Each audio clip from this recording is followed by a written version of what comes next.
Hey everybody, welcome to just a random, not special at all episode of Drew the Catholic. Nothing weird is happening tonight. I'm just kidding. This is our super special, very last minute, but awesome election stream. We have quite a crazy plan. Like last week, I was like, you know what? I should stream during election night. And then Kyle Whittington and I got to talking, and we put together a pretty amazing, very stacked panel very quickly. We have tons of guests coming on tonight. There's one weird thing about tonight that I'll just share with you right at the beginning. We're going to go from now, 5 p.m. Eastern time, till about 7 p.m. Eastern time, maybe 8. And then I actually have to go for about 2 hours. But during that 2-hour break, you can't leave because we actually have about an hour and 30 minutes of pre-recorded content from other creators. And there's tons of stuff, good reflections, some comedy, some really weird schizophrenic edits that I made a couple days ago. So you're going to want to stick around for that. And then we're going to be back on after that. And that's about when all the polls will be closing and we'll start getting final numbers. But until then, we'll be commenting on the election, going over the news. But most of what this stream is about is giving Catholics a resource to watch on election night that is by Catholics and for Catholics. And so all of our panelists are committed, faithful members of the church, and we might not all agree on every political issue. We're not all necessarily voting for the same people, but we all agree that Jesus Christ founded the Catholic Church and that that's priority number one. So, I mean, obviously you might take a guess where I voted and how I'm wanting this election to go. That being said, this is not primarily about why you should vote the same way I did. It's going to be primarily about what Catholics should do, politically speaking, in America. And we're going to be talking about all sorts of stuff related to that. We actually have 4 people on the panel right at the beginning of the show, which I wasn't expected. So we have Dom Dalmaso with the Logos Project. We have Adrian from Sips with Sarah. And for just a second, we have Kyle Whittington. He'll be hopping in and out all night. So how you guys doing? Bye, guys. Kyle's literally gone. He literally just walks out. And now we have Kyle's empty office. Drew. Man, thanks guys for coming on. I know this was super last minute when I reached out to everybody. And it's kind of a weird thing to stream because like most of us are doing apologetics content and this might not be our foray, but I think it's, super important and there's lots of really interesting discussions we can have around this topic on election night.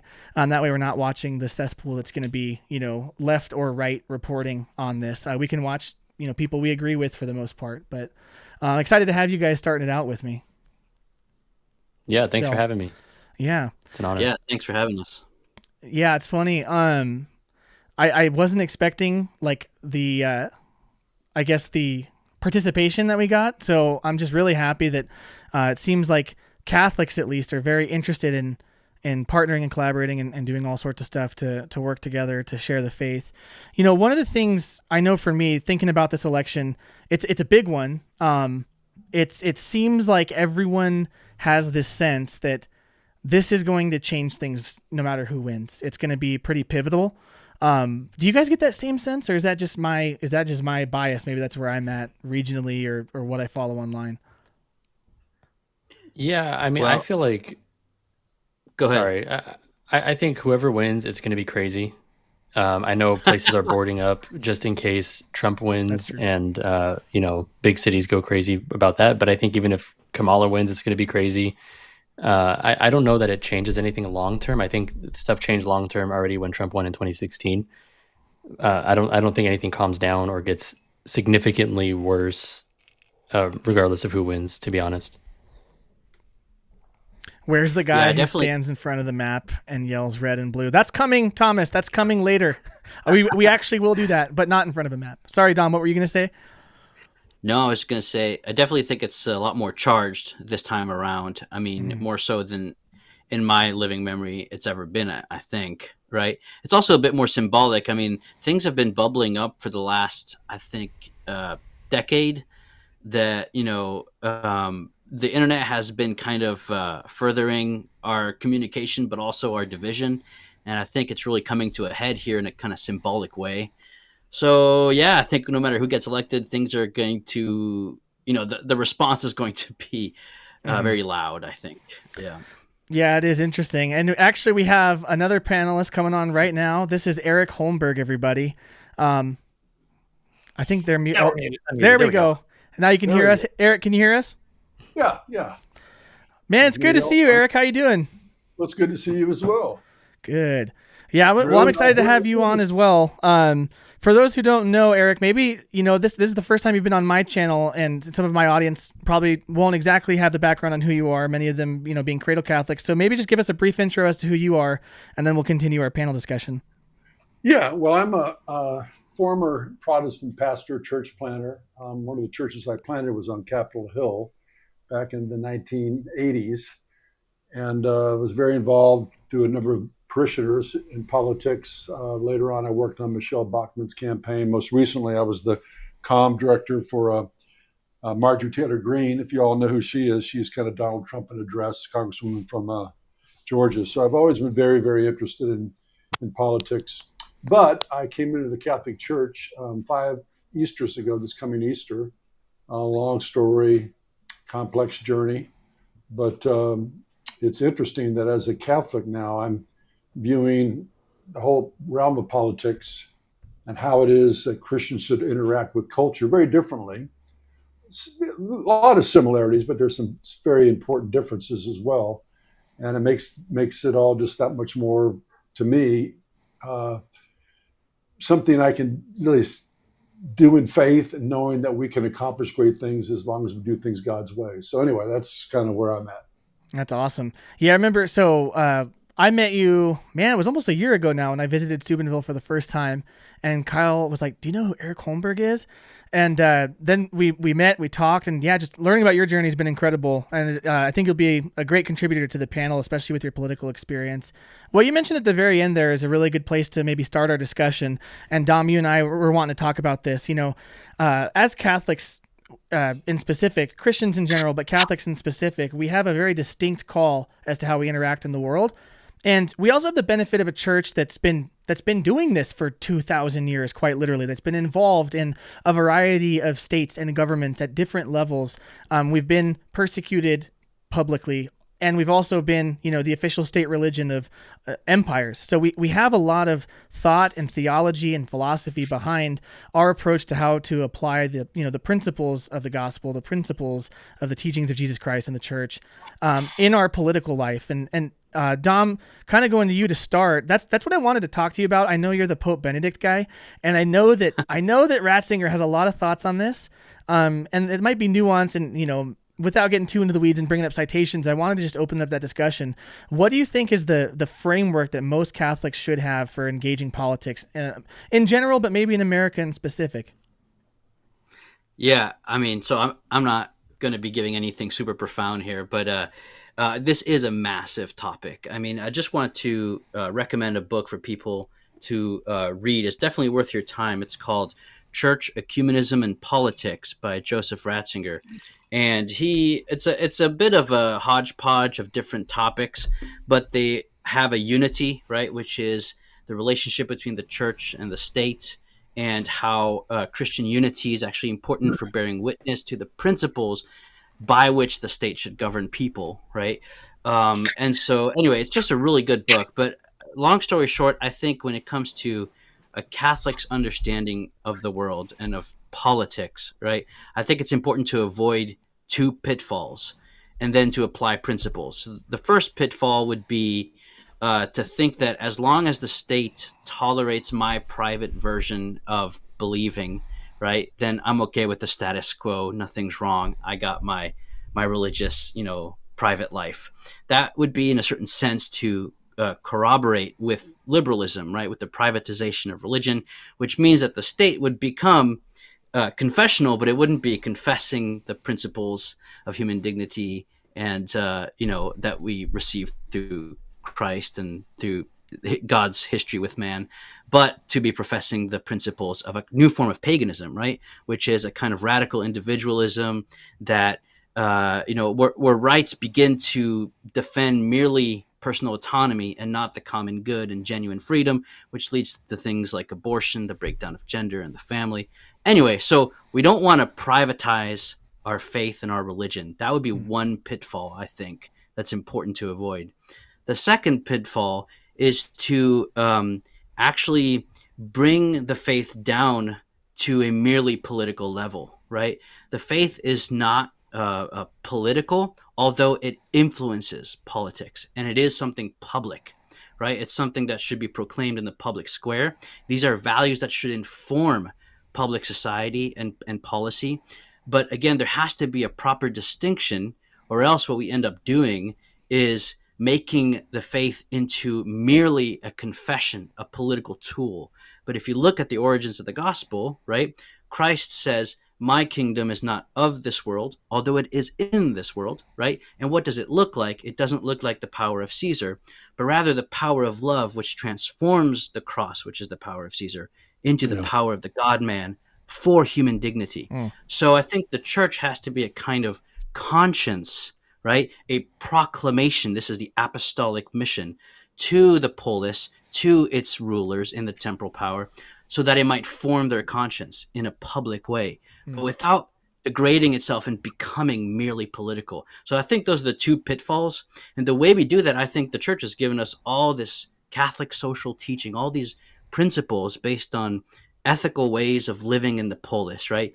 And so a Catholic can get involved, not as not as someone trying to make politics into something religious, but to allow religion, public religion, to inform political policy. And so that's when all these principles, right, of Catholic social teaching become super relevant and should speak to people's consciences and to legislators. So, I mean, that's a very broad brush, right? These are broad principles, and you have to apply them in very concrete and specific ways. But I think we have to avoid those two pitfalls and understand the proper relationship between church and state. So that's my initial thoughts on that. I thought you said you weren't going to say anything profound. Sorry. We can just pack it That up, was very boys. profound. Stream's over. Oh man, That was awesome. really well said. This is one of the things, Eric, you spoke to it briefly as you're kind of making your opening remarks. This is one of the things that makes me excited about being Catholic, is that we have such a positive, cohesive vision of the world and how to effectively engage in it. Just kind of reflecting on growing up and spending my whole life until I converted in the evangelical church, there were kind of two camps. And one camp was just, like you had said, Dom, just don't be involved in all and just kind of be, almost totally removed. And the other camp was basically, superimpose your religion onto your politics in a very superficial and sort of esoteric and kind of scary way sometimes. Yeah. And finding a balance between those where we have a duty to influence the world at large. But it's not merely for political ends, right? It is, we do want to create a just society, a good state, and ultimately it would be great if it was ordered towards true religion. And yet deeper than that, right? We want to evangelize souls. We want people to be a part of the church that Jesus Christ founded. And that should always be the primary goal. I think though, one of the things is that how we do that is different age to age. And I kind of wonder, and maybe this is the next topic of discussion for all of us, how do we think the next era of evangelization is going to work? I've been thinking about this a lot, and it seems that the status quo from, the sort of post-World War II era until recently was, let's be nice and our ideas will win, and we can be well-spoken and temperate and benevolent. And yet it seems that when that idea was the threshold for all of American discussion, that every side of whatever party or whatever issue agreed. Whereas now it seems like the temperature of the rhetoric has heated up, and there's a lot of divisiveness, there's a lot of name calling, there's a lot of anger and intensity and animosity, and even the issues themselves, I think, have become more vile. Like there's a lot of things that have changed in culture since then as well. So are we at a point where to be charitable is to be a little more, I don't want to say contentious, but firm? This is kind of a line I'm trying to navigate, because in one sense it seems that being soft-spoken has just turned us into doormats as Catholics, whether it's talking about political stuff in specific or maybe, a more grand issue, like the right to life for the unborn. No one wants to have a nice discussion about that anymore. In fact, they want to shut down the entire discussion. So how do we navigate that? Is it something where, okay, we have to work on an individual basis, just relationally only, and don't engage the public sphere? I don't think that's it. But to engage in the public sphere, it seems like you have to be firm without becoming vicious. Does that make sense? What are your guys' thoughts on that? Well, if I can jump in here, Yeah. one of the things that'd be helpful is to kind of see this thing in a broader context of what God is doing in the earth right now, specifically um, in America in particular, as kind of the epitome of the last gasp of Christendom. Um, America began as really an experiment in Christian liberty. It was a very flawed experiment on a lot of different levels, particularly now as a Catholic. I can see why the Protestantism that really was the major driving force behind Christianity in America has all the blessings and also all the weaknesses inherent in the Protestant faith. Most specifically, a sense that the church really was more an invisible structure made up of all these different denominations, and everybody had their own way of parsing things. And of course, to be fair, we came out of Europe and the Hundred Years' War and all the religious wars and stuff, and people were sick of it. They just wanted to come here, worship God as they saw fit, and be left alone by the government.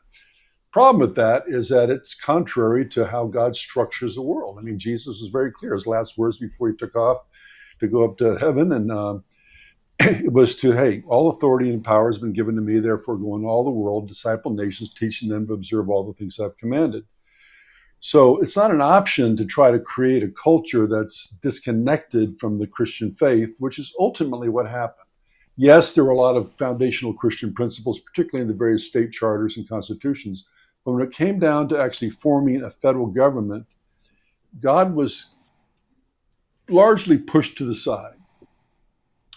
And that is not, that's ultimately not workable. Now, there was so much Christian ideas floating through the culture. I mean, Ben Franklin is a great example, far from a Christian, really a pagan in many respects, but he thought Christianly. And Thomas Jefferson the same way. So there was all this vibrant Christian thinking, but it was disconnected from the idea of a unified church that was to represent Christ to the government. The government has its own sphere of influence. It bears the sword. The church bears the power of excommunication. There are two different spheres, but ultimately, Caesar has to be submitted to Jesus, and the church represents Jesus to the culture. But Catholicism was not exactly the favored religion of the time, far from it. And because all the different groups were so disconnected from one another, they just kind of put the church off to the side, viewed it as this invisible structure that didn't have any real authority in the earth. But because everybody thought so Christianly about stuff, it kind of worked for a while. But gradually, as the seeds of the Enlightenment of modernism, which were planted at the very foundations of this country, it wasn't something that happened later. From the very beginning, those seeds were planted. And they, over the last 300 years, they've grown, metastasized to where we are right now, where essentially evil has become utterly evil. I mean, we're sacrificing babies. We don't know what a man is or what a woman is. All the insanity, which really should tell us that God is looking at us going, okay, you guys made this mess. What are you going to do about it? He's really rubbing our face in it. And he's forcing us as the church to stop being at ease in Zion, to stop playing religion, and to pick up the sword of the Spirit in love, always looking to serve and lay down our lives for the culture around us. But the divisiveness that we're experiencing right now, it's not a bug, it's a feature. I mean, it's just how the world has metastasized and grown to where we are right now. And so I believe that God is calling, this is a great opportunity for the church, but we're going to get our hair messed. I mean, it's going to be a challenge. It's going to probably cost some of us our lives, literally. And it's just, there's no escaping it. We've got to deal with it. It's God putting it before us. And I think it's an exciting time to be alive, honestly. It is fun. We're on the verge of a great adventure, right? There's a lot of millennial and Gen Z men have wallowed in the fact that, there's the meme. It's like born too early to explore the world, or born too late to explore the world, too early to explore space, just in time to explore dank memes. But now I think you're kind of right, Eric. There's danger knocking at the door. So the adventure is here. Like This is exciting to me. Actually, it's going to sound weird, but I remember when I was in college, I was studying theology at Grand Canyon University, Evangelical College, and one of my professors told me, he's like, this was during the 2016 election, and I'm like, what's your gauge on the temperature of the room here? Because I was pretty politically ambivalent back then, and he said, I think we're quickly descending back into the first century. Like we're finding ourselves in Rome very quickly. And this was before a lot of that, the more recent radical stuff had really gone off the rails. I mean, some of the discussion of critical race theory was starting. You had some of those initial BLM riots and things like that, and that discussion took a different turn. But we had Obergefell versus Hodges, so-called same-sex marriage had become, nationalized just by the Supreme Court ruling. But even still, we were frogs in tepid water, and now it's boiled up quite a bit to where, the progression of, something like critical race theory and critical gender theory and its influence on the country has gone to a point where, the average person looking back 20 years ago, this would all be deemed impossible insanity, and then now it's just kind of normalized. It is interesting because that paradigm that he gave, I think, is played out a lot. That it seems though, like narratively, I guess I don't want to make this some sort of I don't want to make this too strong of a comparison, but narratively, it feels like we're reversing towards a first century paradigm where the culture at large is some sort of neo-pagan thing, and we are on the outskirts, which is an opportunity, if anything, right? Because that's when the church seems to thrive. We are, but keep in mind a very important distinction. The early church did not create the problem. They inherited it. They were born into it. We have created the mess. I mean, meat is supposed to rot. That's what it does. We're the salt. It's our job, and to whom much is given, much more is required. We were given a nation that was 50% heavenized. 40%, whatever the number is, but it was significantly transformed by the power of the gospel. And we grew at ease in Zion, went to sleep, got comfortable with just our material things, how many channels of television we have, and different kinds of micro beers, and all that stuff. And now we have walked into pagan Rome, but we helped build it. That's a very important distinction. Yeah, Adrian, Don, what are your guys' thoughts on everything we're talking about? We can just jump in here as a panel and kind of just bounce off each other. Well, I think so. You talked about earlier how should we be more forceful? What does evangelization, if I know how to talk, look like from here on out? I think we should be more forceful than we are. I mean, as Catholics, always in love, obviously, but think about it. We have a culture of confusion. We don't know. Like we were talking about earlier, we don't know what a woman is. We don't know what a man is. We don't know what truth is. So I think if there is a voice in the culture that is just speaking truth clearly, forcefully, that is what is inspiring to people. I've been reading St. Augustine's City of God, and he's just like bashing all of these pagan gods, just like they weren't there to save you. These gods are trash. They're just demons. They're terrible. And just think about what if you heard instead, he was saying, that's nice if you like it, and it's good that you get nice things from it, but also it's not the fullness of truth. And, no, that's not going to inspire anybody. That's not going to get anybody's attention. I think speaking truth clearly and forcefully, always in love, of course, we should never be certainly never violent, certainly never hateful, but always forceful with truth in love. Yeah. Go ahead, Dom. Go ahead. Sorry, I think going back to those two distinctions between privatizing religion versus reducing it to politics, I think is in the middle is exactly what you're talking about, Drew, right? Which is, in a certain sense, the church has become too nice, right? And in that sense, I think that it's exactly the church is irrelevant, right? And if she is trying to pander to the secular world, right, then why in the world would anyone want to become Catholic if they can have everything the church is proposing to them, but just not go to mass on Sunday?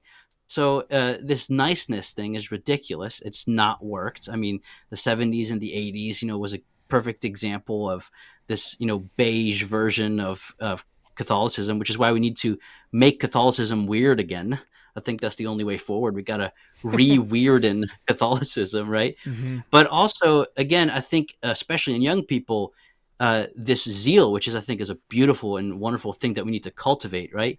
If we're not careful, it can become the opposite extreme, which becomes kind of fanaticism, right?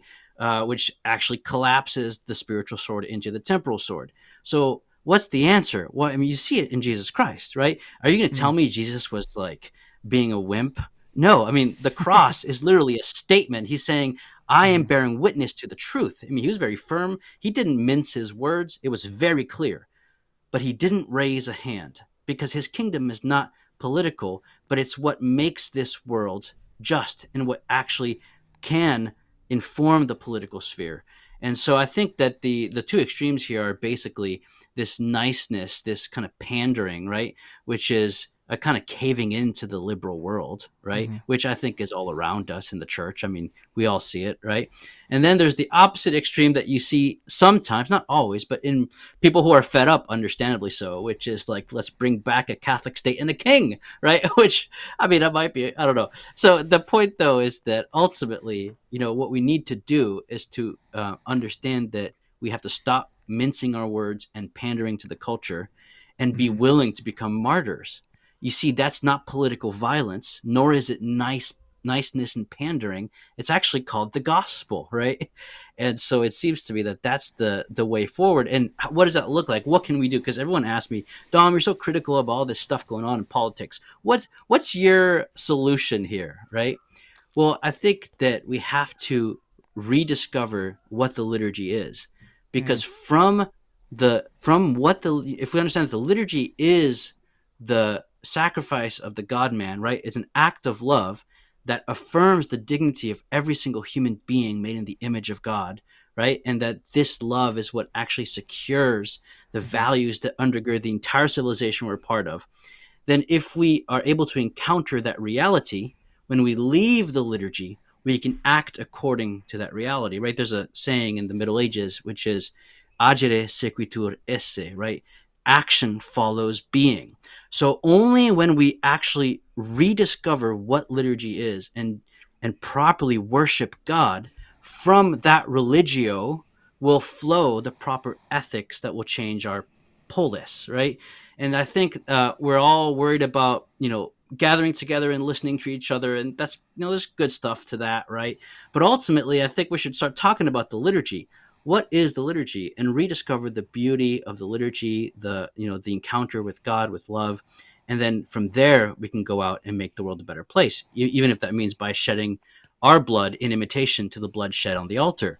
But ultimately, I also think this is why true ecumenism is so important, right? This false ecumenism stuff is just boring and stupid. But true ecumenism is important because a divided Christianity can't bear a witness that is, that is going to speak to the world if we're divided.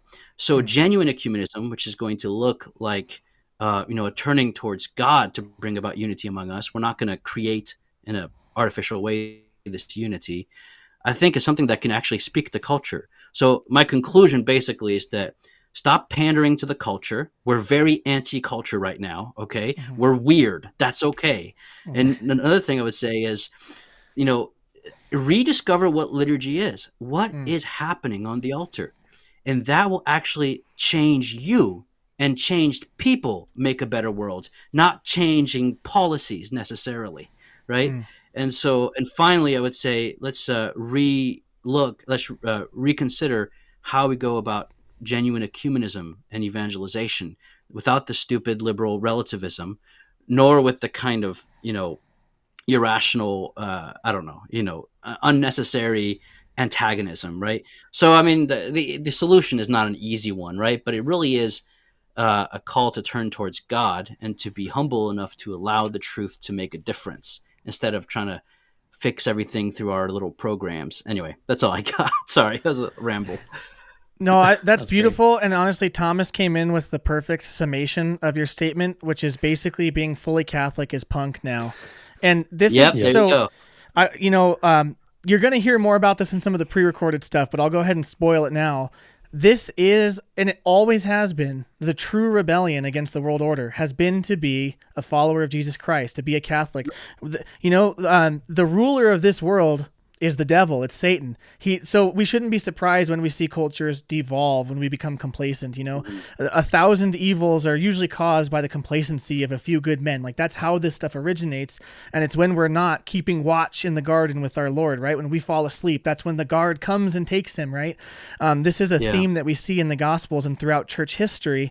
And at the same time, what young people, this is, I'll tie this all together, I promise. Young people are rising up with that intensity and that tenacity that they wish they would have had from their fathers, right? They wish they would have had a father at the door ready for the thief to break in. And we didn't. We had that, tepid, complacent sort of, I dare I say, even, maybe weak approach to evangelizing or teaching the faith. And let's make it cool by sneaking Jesus into a pizza party, as if the coolest thing in the universe isn't the reality of Jesus Christ truly present in the Eucharist, given up for us, that sanctifies us and brings us into the throne room of heaven every Sunday and sends us forth on mission as conquerors in enemy territory. Are you kidding me? Mm-hmm. What a masculine, epic message. It's a war message. It really is. I came not to bring peace, but to divide mother against daughter and father against son.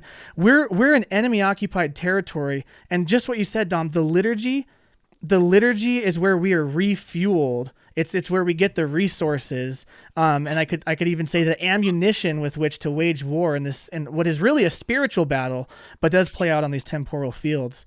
I think if we recapture that intensity in how we discuss the faith, which is real, it's more real than trying to make it relevant to the culture, I think we just start winning, because that's always what's happened. Like you were saying earlier with the church fathers, I think it was maybe you, Adrian, who was saying, St. Augustine was not nice, but he was charitable. And we see that throughout church history. Most of our revered saints, they were not nice, and to pull from, I think it's Mr. Beaver in Narnia, they are dangerous, but they're good, right?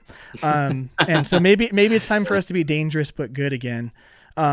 I want to kind of move into discussing maybe how does this apply to American Catholics in particular? Because I feel like, there's probably a lot of people that might feel disenfranchised by both parties. As you could probably tell from my hat, I've picked a side. I feel like I have good arguments for why that's the better option, maybe the lesser of the two evils, if you want to use that language. But not all of our, there's not a candidate in either major party that's fully on board with the Catholic platform, which isn't surprising and shouldn't be surprising.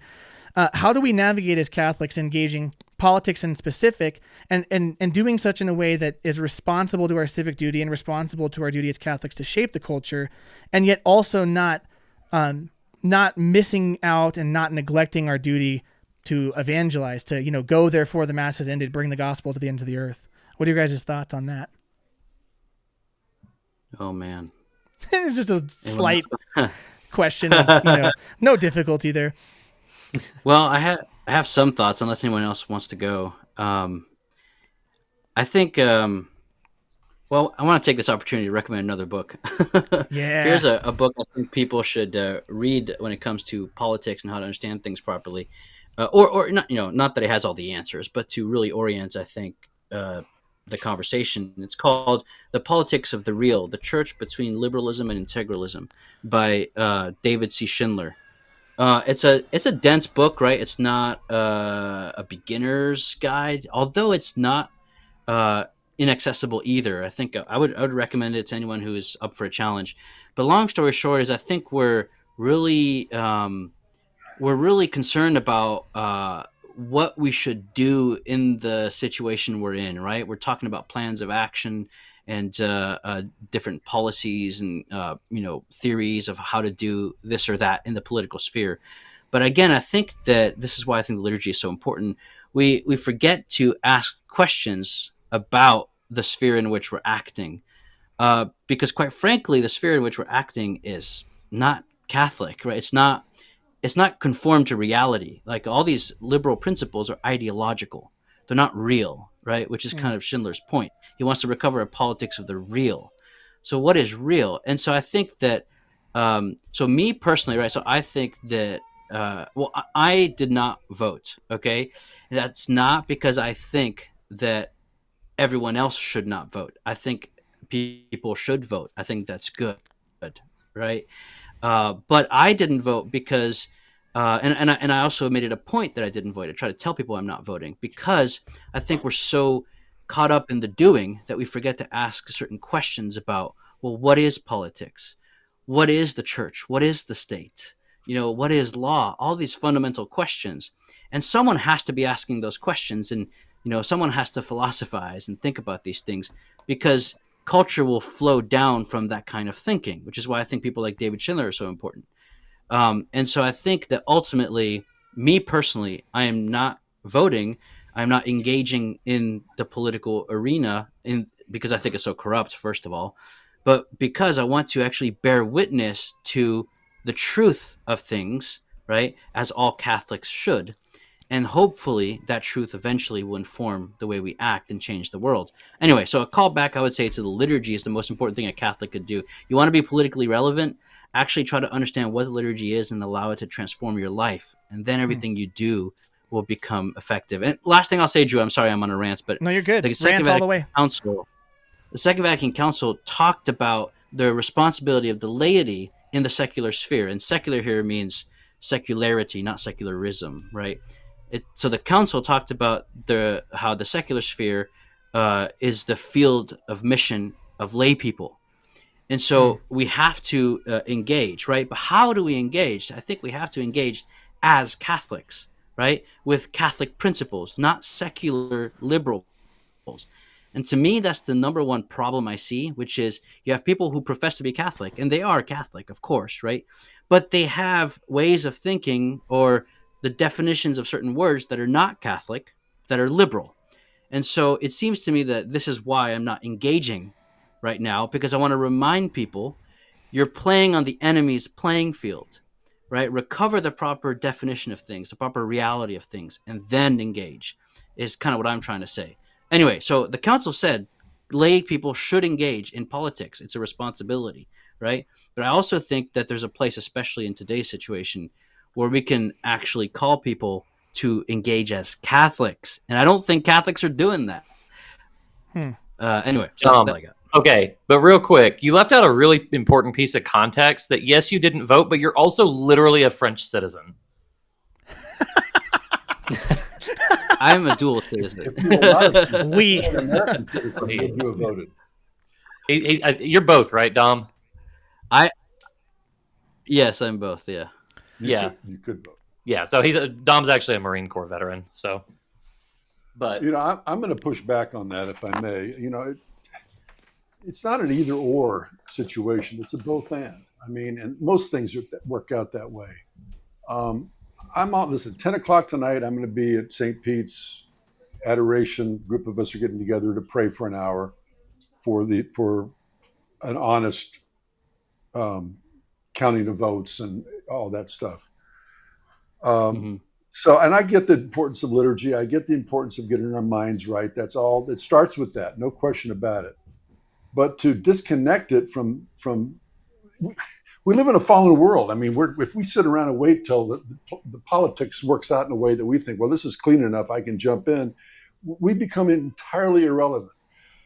Let me ask you a question, Dom, or anybody watching this right now. We're all pro-life. What does that really mean? The vast majority of pro-life people I've met have never been to an abortion clinic. They never sat and prayed in an abortion clinic. They never walked up. They never talked to a girl walking in. The nearest abortion clinic here in Steubenville is in Pittsburgh, and I've been there numerous times. Last time I went, it was a particular day during the 40 Days for Life, and there were a number of Franciscan students that were there. And God bless them for being there. But I'm standing there watching girls walk in. Nobody's interacting with them, and I'm an older guy. I'm tall.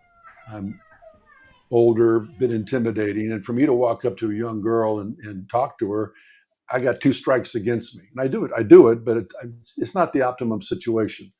Meanwhile, I'm looking over to the side, and there's a bunch of young, good-looking Franciscan girls. And so I walked over and said, and they're just chatting. They're there holding up the sign. They're not even holding signs, honestly. They're just there because it's 40 Days for Life. But clearly, they're just mostly interacting with one another, maybe stopping to pray for a rosary or something from time to time. I wasn't watching them that closely. But I asked them, could you come over? It's real simple. Just walk up and say, if you're here because you're considering abortion, I want you to know that we love you. God loves you, loves your baby.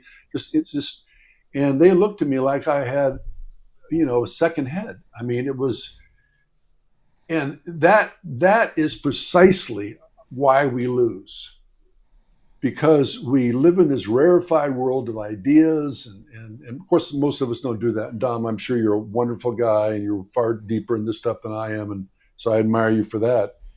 But to wait till everything is cleaned up enough so that we can actually engage is it's I just think it's wrong. I'll just be honest with you, and that's why we lose, because we're not engaged. We don't. God, we say abortion is murder. We don't act like it's murder. We don't act like it's murder. And we, because the salt has lost its savor, it's being trampled underfoot by men. And we look at the trampling and go, "Oh, the enemy." And by the way, Drew, Satan, is he the god of this world? Well, yes and no. Right. I mean, he prowls about seeking whom he may devour, but he does it on a chain. He's on a leash. God says, "Okay, consider my servant Job. Go get him. I want you to deal with him here." But Jesus came down, Christus Victor, on the cross. He destroyed the powers and principalities, defeated them on the cross, rose from the dead, plundered hell, Sheol, took the keys of death and hell, went up into heaven, sat at the right hand of the Father, and now he reigns over all. He extends his scepter over Zion, saying, "Rule in the midst of my enemies." Who heaven must retain until all his enemies are made a footstool for his feet. The most quoted Old Testament verse in the New is Psalm 110. The Lord said to my Lord, Father said to the Son, "Sit at my right hand until I make all your enemies a footstool for your feet." And he's given us the Holy Spirit, Pentecost, all this. And he's looking at us saying, get out there, get in the battle. And and it's ugly and it's dirty and it requires sacrifice, and it requires not compromise. Every single vote is a compromise. There's no perfect candidate, particularly right now. I mean, it's laughable if it wasn't so sad. And by the way, I think it's God saying, knock, knock, knock, knock. You see how far you've gone down the toilet, that you are literally have on one side a carnival barker who's got some good ideas, but it's just, and then on the other side, you've got the biggest empty suit ever to be pushed up on the national stage. I mean, incredible. Waltz, I watched them last night. I go, Lord, this is happening to us. I mean, seriously, these people, this is what we've come down to. And God says, that's what you've come down to. That's exactly what you've come down to, because you're all sitting on your ass and kicking ideas around. And one out of 100 Catholics that says abortion is murder has ever even been to an abortion clinic. Yeah, so I don't think we should wait until everything is fine to engage in the voting system, right? I'm just saying I'm not voting because I don't think, I don't think that the situation right here will be remedied by Trump becoming president. No, it won't be. I agree. So, yeah, so all I'm saying is that our hope is not in political processes, right? And if we put too much hope in political, that's not our hope. Yeah. And so, I'm not saying people shouldn't vote, and I've been to many abortion clinics, and I've talked to many girls going into abortion clinics. I'm glad to hear that. Yeah. But my point ultimately is that precisely because the situation we're in, you see, it's because in Christendom, you might say, right, things were not utopian either, right? I mean, there was all these horrible things happening as well, right? But so the issue, you don't wait to engage politically until you have a utopia. Obviously don't believe in that. But the very principles upon which the whole system is built, right? Just like in like Drew was saying, in the early Christian church, right, are completely pagan. So an early Christian doesn't give a crap about whether it's Caesar Augustus or Caesar this, who's on the throne. But what he cares about is actually making a difference by being the salt of the earth, by being the seed that will eventually bear fruit. Yes, even on earth. But it seems to me that that's why I encourage people to vote. But my vote in particular is not going to make a difference. And also, I think that we need to remember that our hope is in something other than politics. So, in a certain sense, as a witness, it seems to me that this is something to remind people. straw man. I mean, Sorry. that's not what I'm saying. That is not what I'm saying. I think you guys agree, actually. I'm going to be honest. I think you guys pretty much agree. I don't think Dom's calling for political inaction. I think you come at it from different sides, though. Dom. But by his example, so I'm not voting. Well, listen, we're teetering on the verge of World War III. Honestly, the possibility is rapidly approaching. I remember this last election thing. I had a good friend who did not vote, and for the reasons you're articulating. And she called me up or texted me after Ukraine was invaded, weeping, because she realized that if Donald Trump had been president, we don't know for certain, but I think there's a darn good chance that Putin wouldn't have not gone into Ukraine, that Trump would have seen, okay, we've crossed the red line. I see where Putin's coming from. We got to make some adjustments here.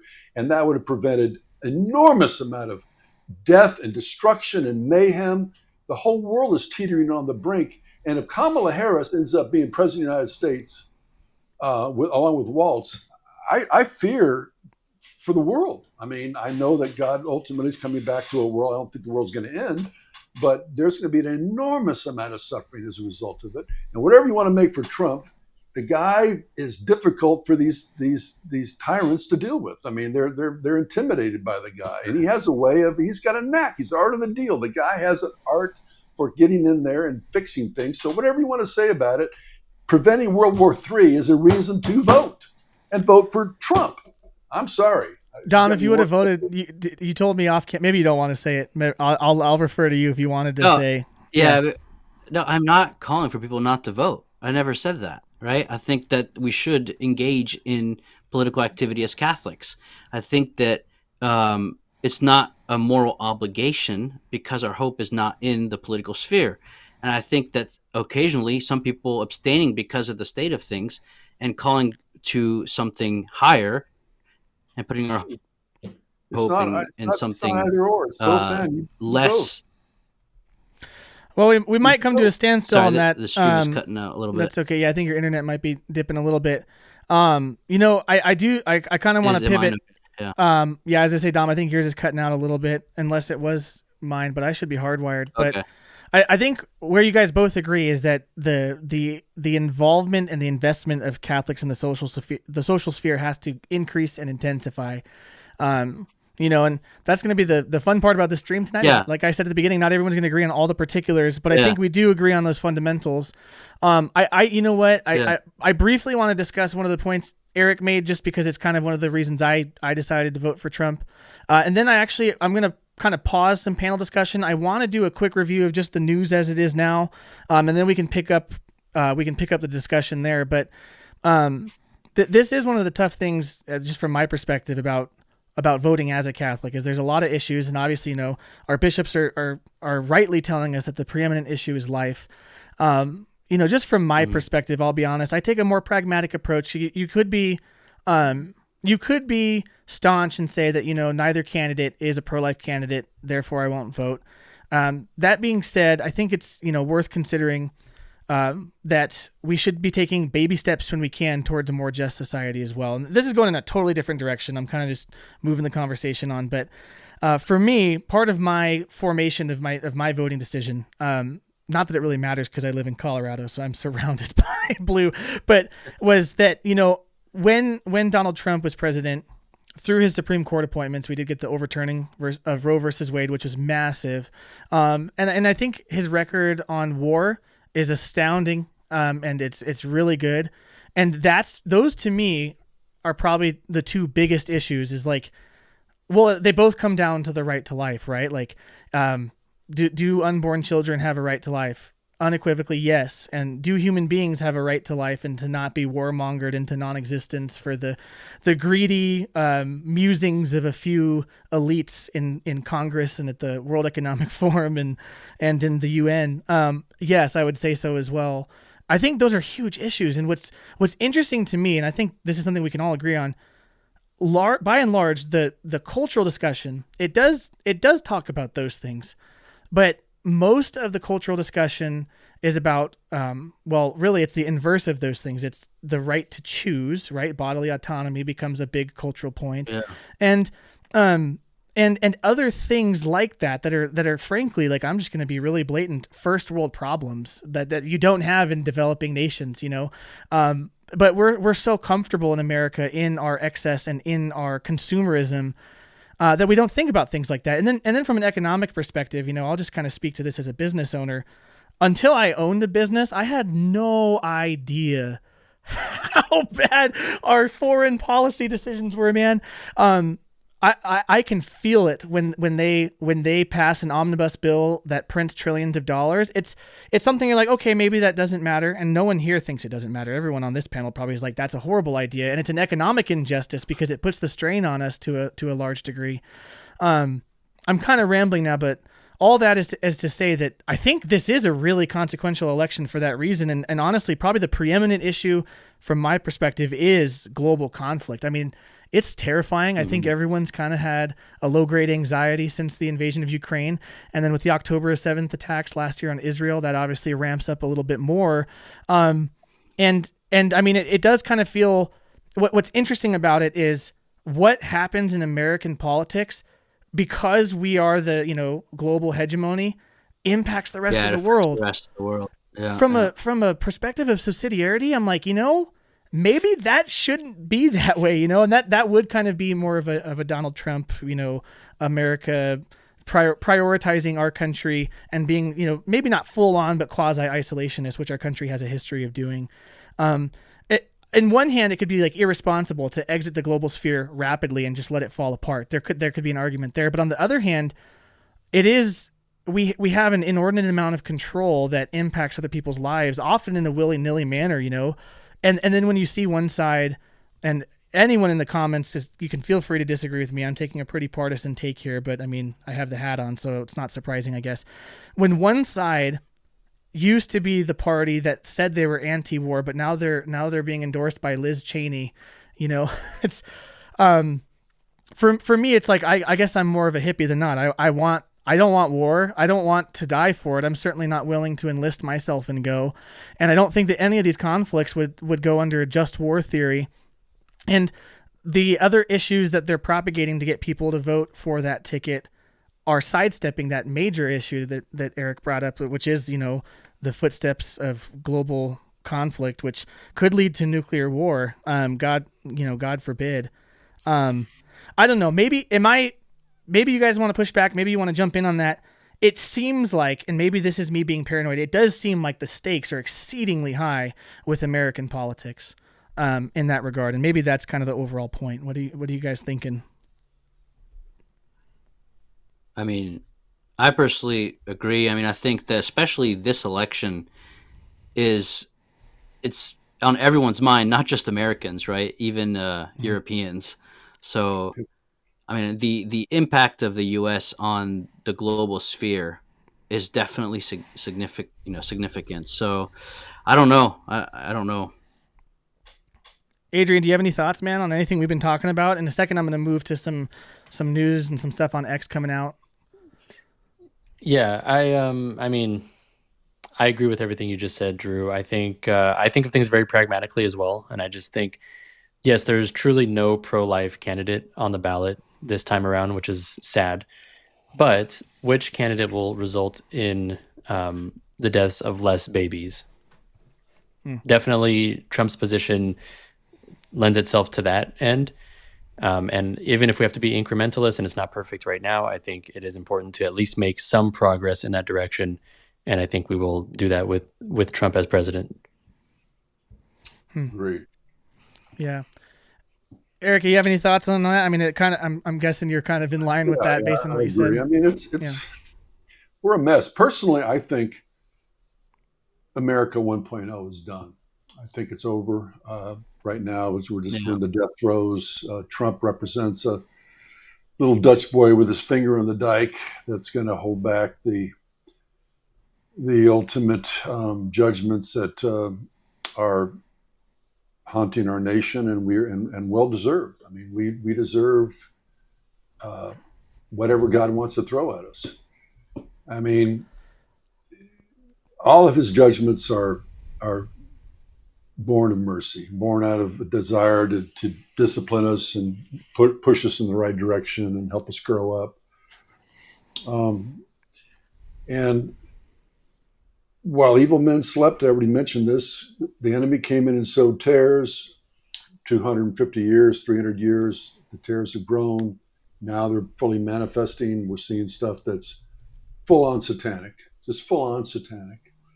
And God's challenging the church to respond.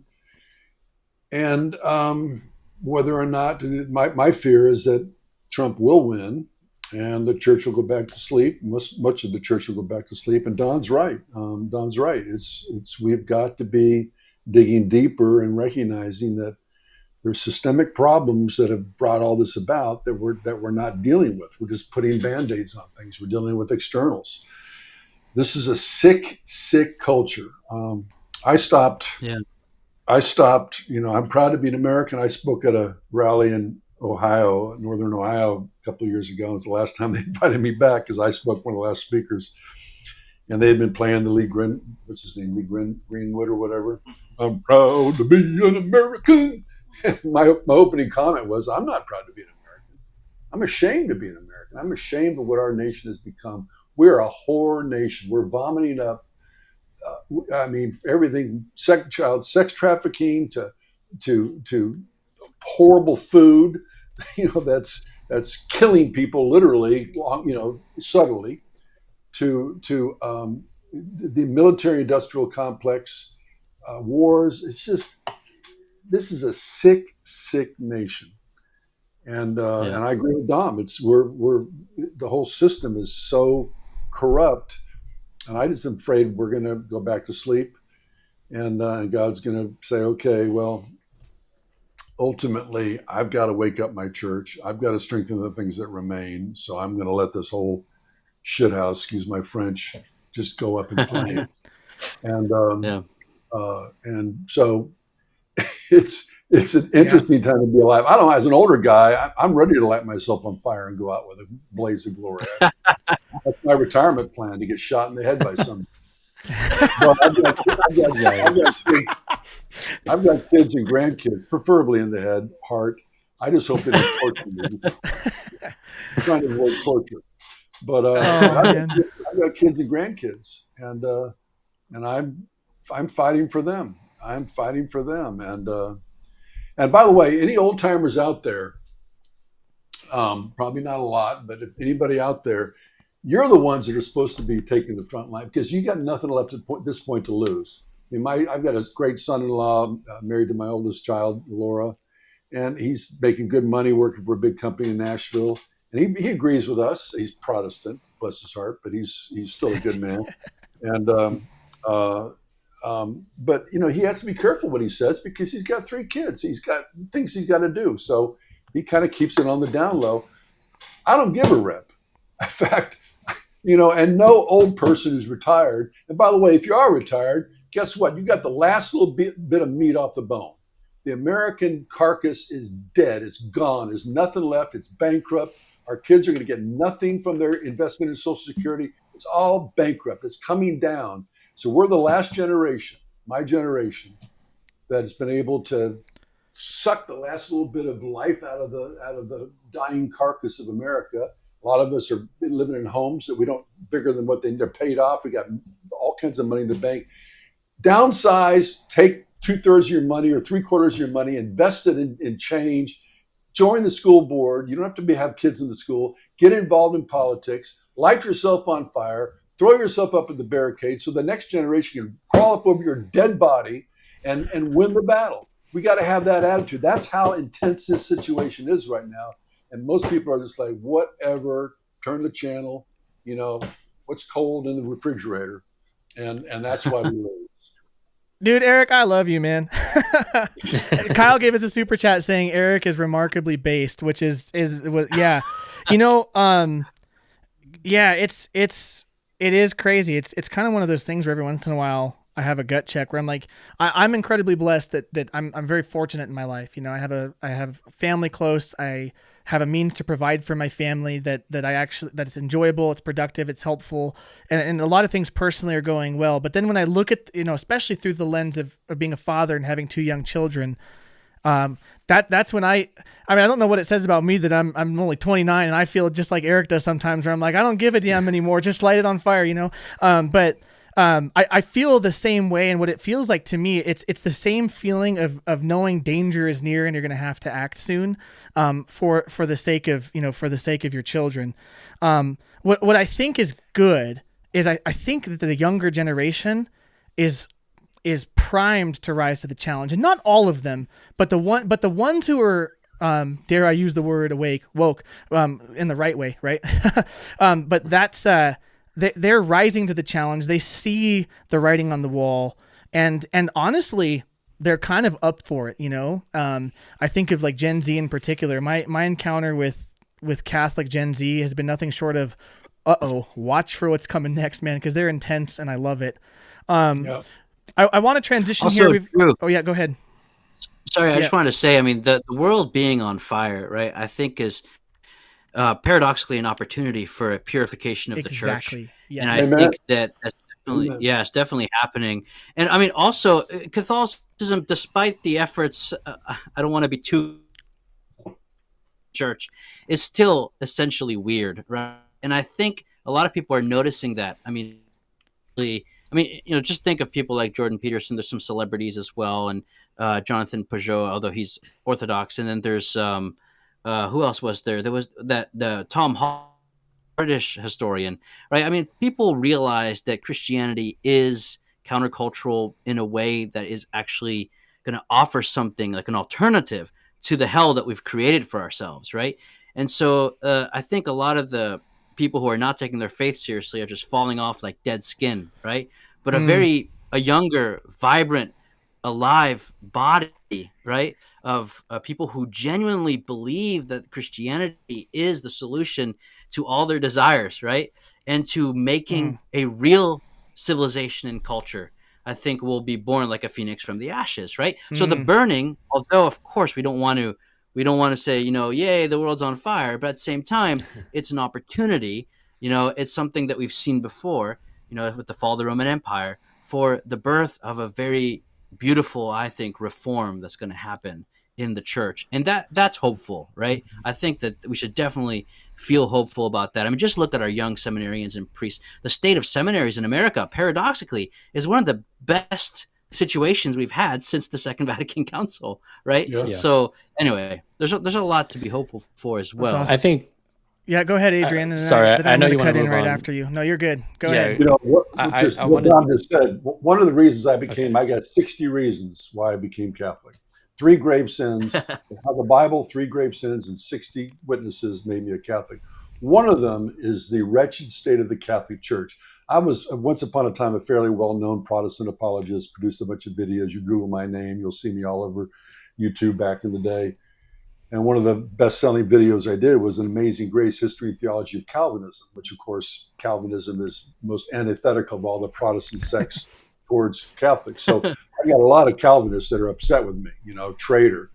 But one of the main challenges they give me is, how can you join the church when it's so screwed up right now? The pedophile priests and Francis and Vatican and the money and this, that, and the other thing, and people are leaving the church, and you got, these yahoos and German bishops and all this stuff.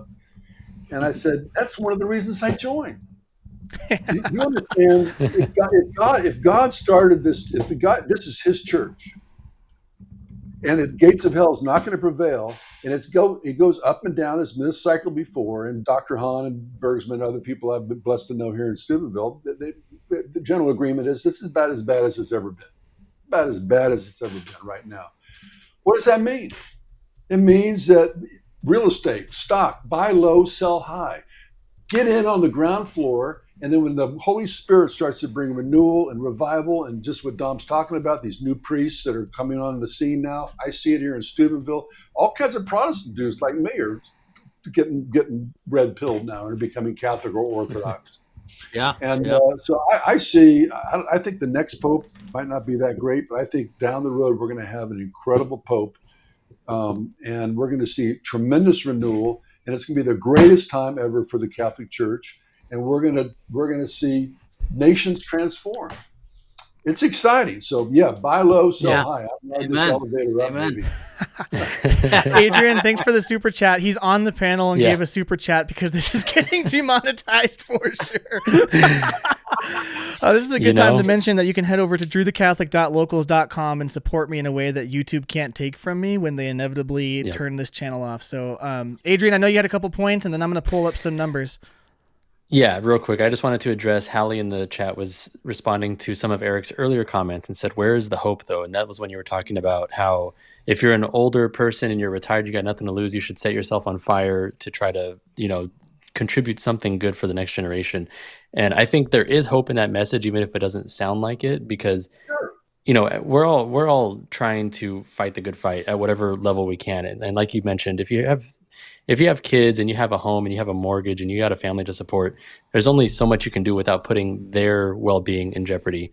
But once they're taken care of, they're married, they're doing their own thing, you've got a home that's paid off, I think you can start to engage in a more reckless way that you can potentially do more good in that way because you're not restraining yourself for the good of your family.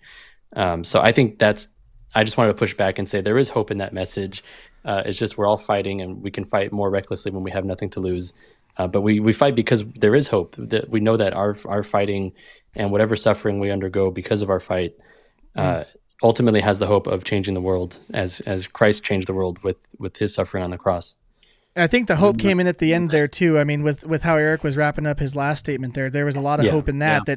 That when the church gets put under pressure, the blood of the martyrs are the seeds of the church, whether that's spiritual martyrdom or actual martyrdom, and it might be both. And you know what? I'm going to say something crazy. My wife and I were talking about this. We're like, worst case scenario, say this country and the West in general completely goes to hell in a handbasket and gets to a point where, we've already seen a lot of uncomfortable things with Catholics in our culture. There's been more attacks on Catholic churches since 2020 than in the past 50 years. They're burning them in Canada. There's been FBI prosecution of Catholic pro-life people. That stuff is kind of starting. It's maybe not to the point where it's like, oh no, we're being, put in the gulags yet. But if it gets put there, if that's where we are, and I say this as someone with 2 young children, I would hope that I have the tenacity to be thrown in the gulag for my faith, to be publicly executed. And this is going to sound radical, and I fully intend it to sound this radical.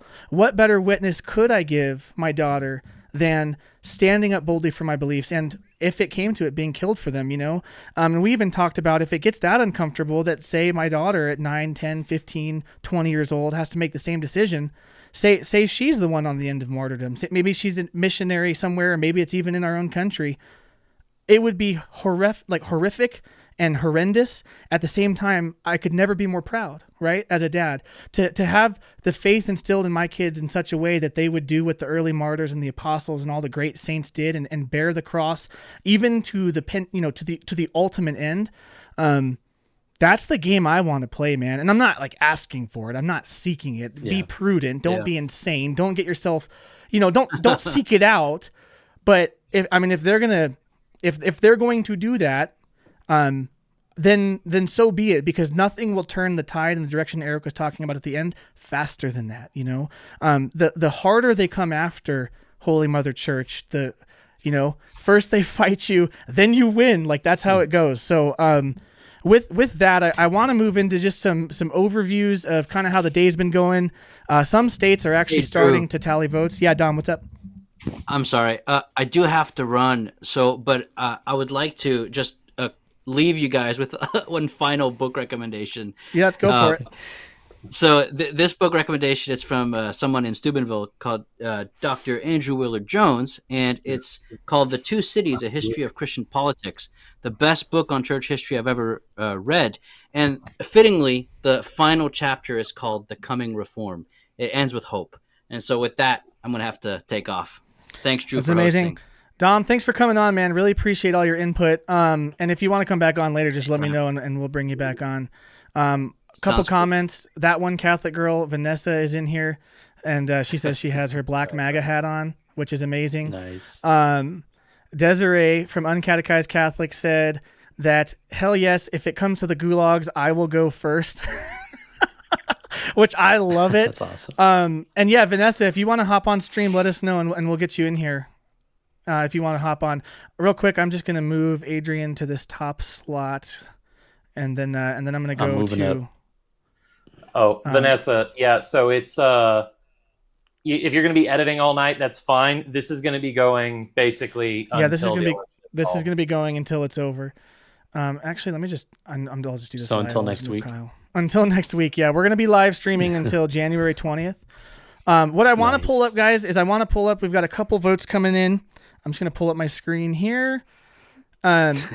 Obviously, nothing major. As you can see, the AP hasn't called this race.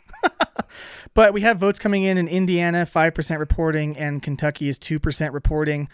And I mean, wow, so far 121,000 votes for Trump, 70,000 for Kamala. Just to give you a grid on how election night will go, these are the poll closing times. This is on 270towin.com. And if you look here at 6 p.m., that's what's closing now. So it is, what time is it? Yeah, it's 6:30 Eastern time. So part of Indiana and part of Kentucky, the polls have closed. Everything that's blue here, Vermont, Virginia, South Carolina, Georgia, parts of, most of Florida, the rest of Kentucky and Indiana, that will be closing here in about 30 minutes, and we'll start to see numbers roll in from there. Great. And then an hour from now, we'll get North Carolina, West Virginia, and Ohio numbers coming in.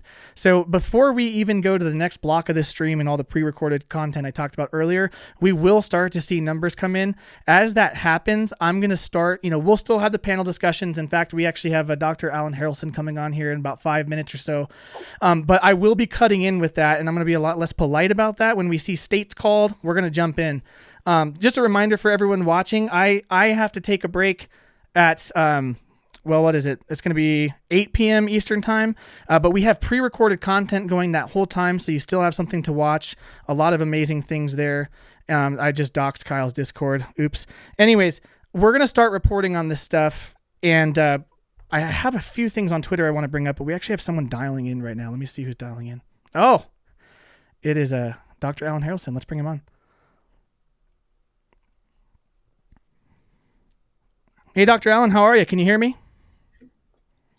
I can. Can you hear me, son? Yes, we can. Perfect. And I didn't even bring you into the green room. I brought you on live right away. So welcome to the panel.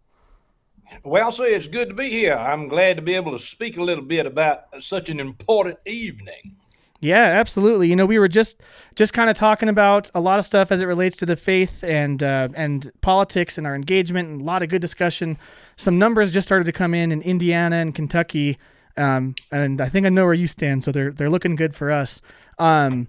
Since you're here, instead of going over to Twitter, let's talk for a little bit. If anyone doesn't know Dr. Allen, he's got the Pipe Cottage, and obviously that is pipe tobacco content as he's sitting there smoking his pipe, which I wish I could join you in doing down here.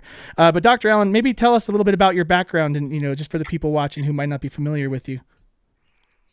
Well, I am the one and only Alan Harrelson. If there's another, I hadn't met him yet. I am so glad to be here. I have been to the voting booth today, and I'm hoping that Trump is going to win. I don't think there's any option if you are a diehard Catholic who you should be voting for. But I'm originally from South Carolina, one of the most conservative states in the Union. I got a doctorate in history, been teaching history for 15 years. And I smoke pipes, drink bourbon, read books, ride horses, and raise my children. That's about the full story. Man, that sounds like a good life.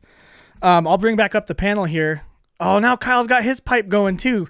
I'm so left out. I have to be like I always had it. I have to be a degenerate over here, and I have to get my nicotine the lamest way possible. But that's okay. Well, Dr. Allen, I really am glad to have you on the panel, specifically with your background in American history, and I think you can provide some valuable insights.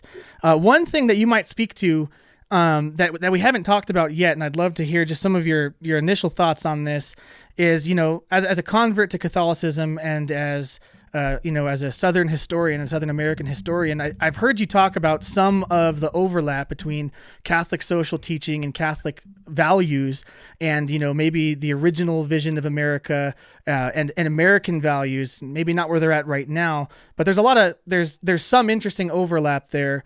And going forward, I think we'd like to see more of that. So I'll kind of just open the floor to you there and let you talk about some of those connections and really just whatever you want, I guess. Well, I have been watching this campaign probably closer than I've watched any presidential campaign in my whole life. I think that can be said for just about everybody. I don't think that we're on the verge of civil war simply because I don't think we have enough of people in this country who care enough to be involved with any such conflict. But I do think that the decade that is most instructive, if we want to better understand from American history our current time, I would go to the 1850s.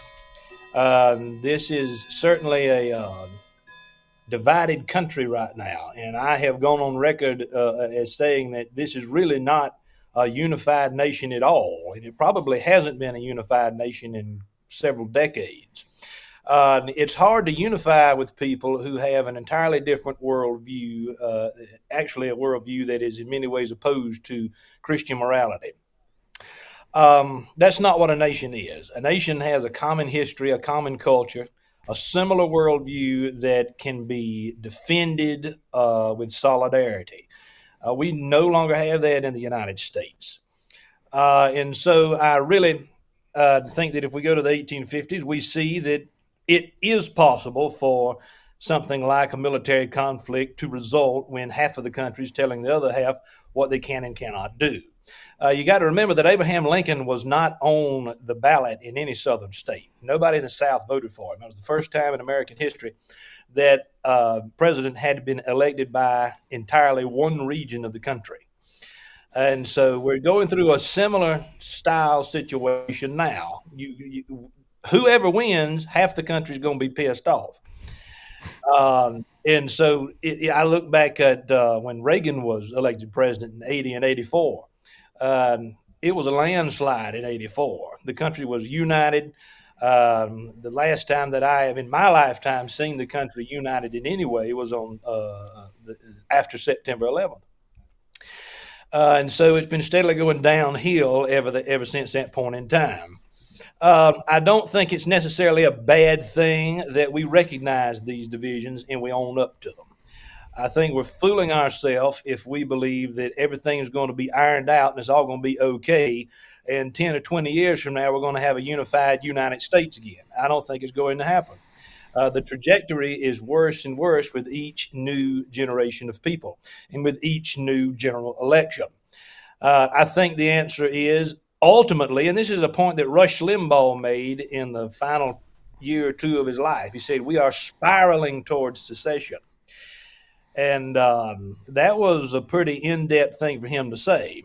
And I really do believe that that is an answer, not necessarily the answer, but it is one possibility. And there is a convention of states. Actually, there's a convention of states that's fairly powerful right now, and it's gaining momentum, made up of people who want to call a convention of the states. We need to fix some things in the country, and we need to give more power back to the states, and the states need to assume those authorities for them, those powers once again. That's not going to happen anytime soon. It should not matter this much who the president of the United States is.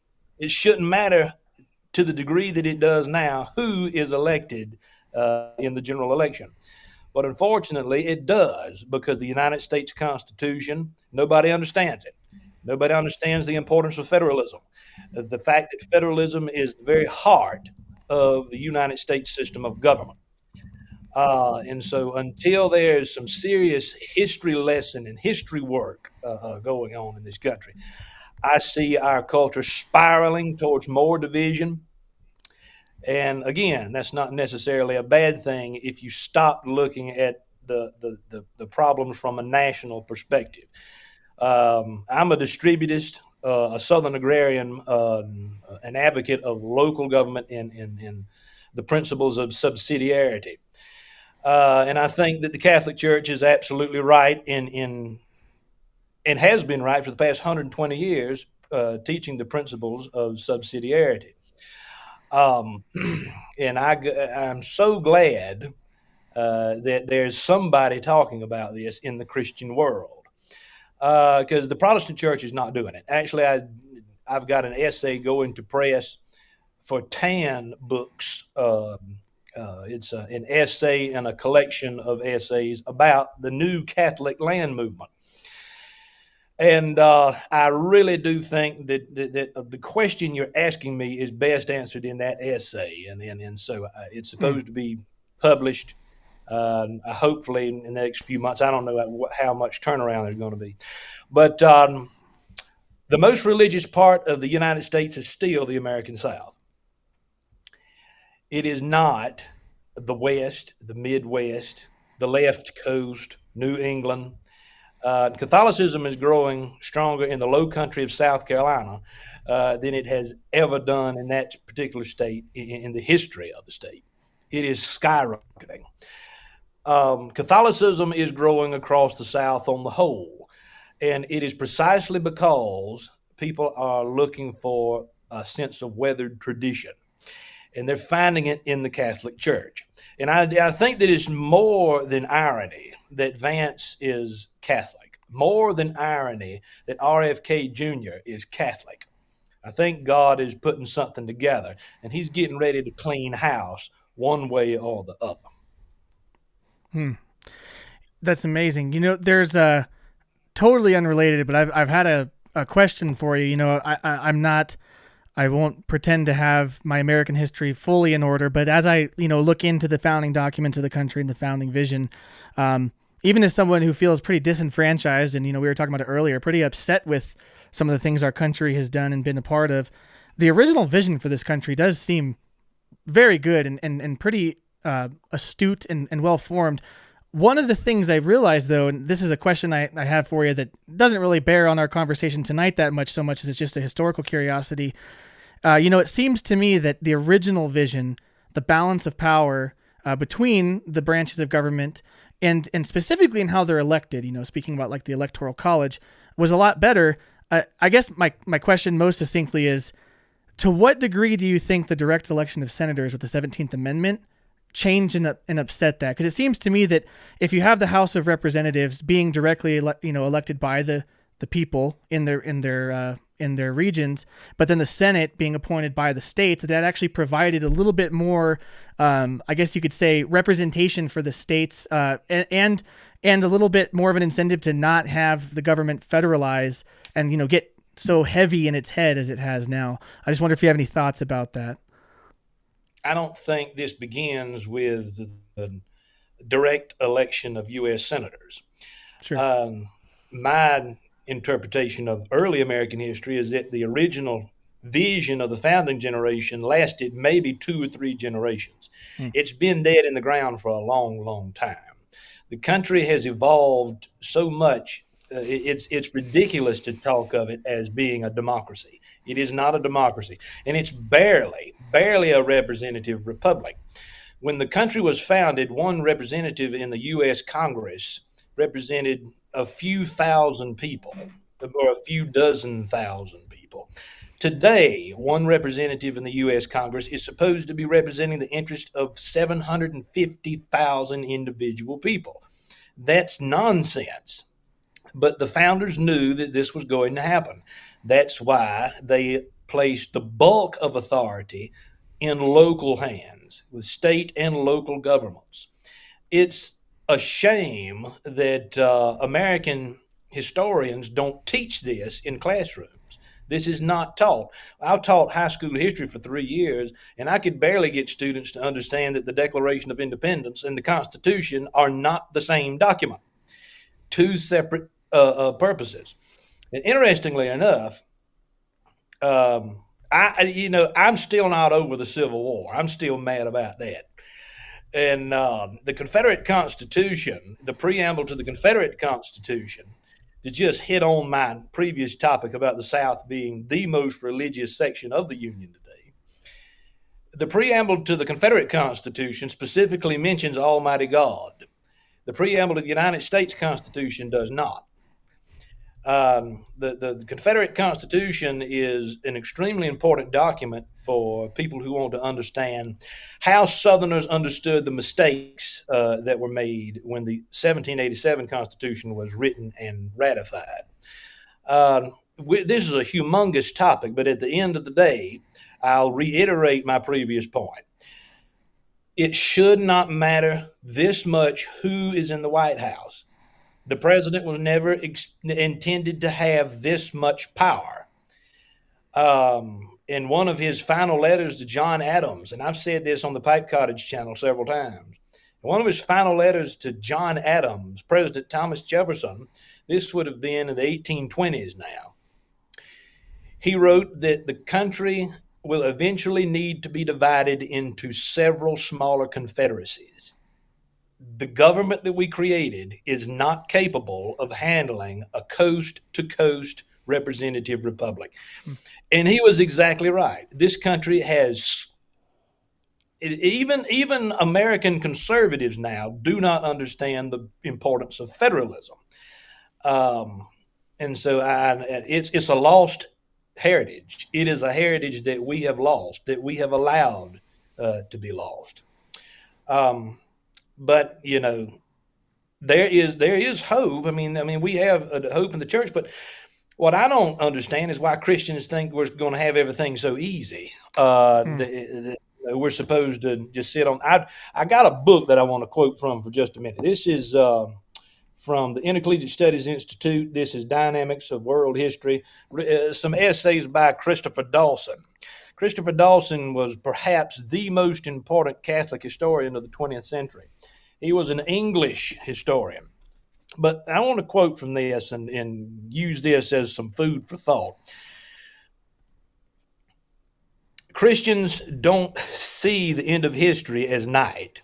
We see the end of history as dawn. There's this escapist doom and gloom mentality among American Christians now that if we don't win this election, if conservatives don't win the election, then it's all over. That is entirely wrong. This has been going on ever since the foundation of the church. When our Lord spoke of the future, he gave his disciples no optimistic hopes, no visions of social progress. He described all the things that we are afraid of today and more. And this was written in 1939 now. Wars, persecutions, disasters, and the distress of nations. But strange to say, he used this forecast of calamity as a motive for hope. When you see these things, he said, look up and lift up your heads, for your redemption is at hand. Let me finish with let me read this final small paragraph from this essay. That may seem a strange philosophy of history, but it is the authentic philosophy of Christ. And if the prospect of these things causes us to hang down our heads instead of lifting them up, it shows that there is something wrong with our point of view. 2 more sentences.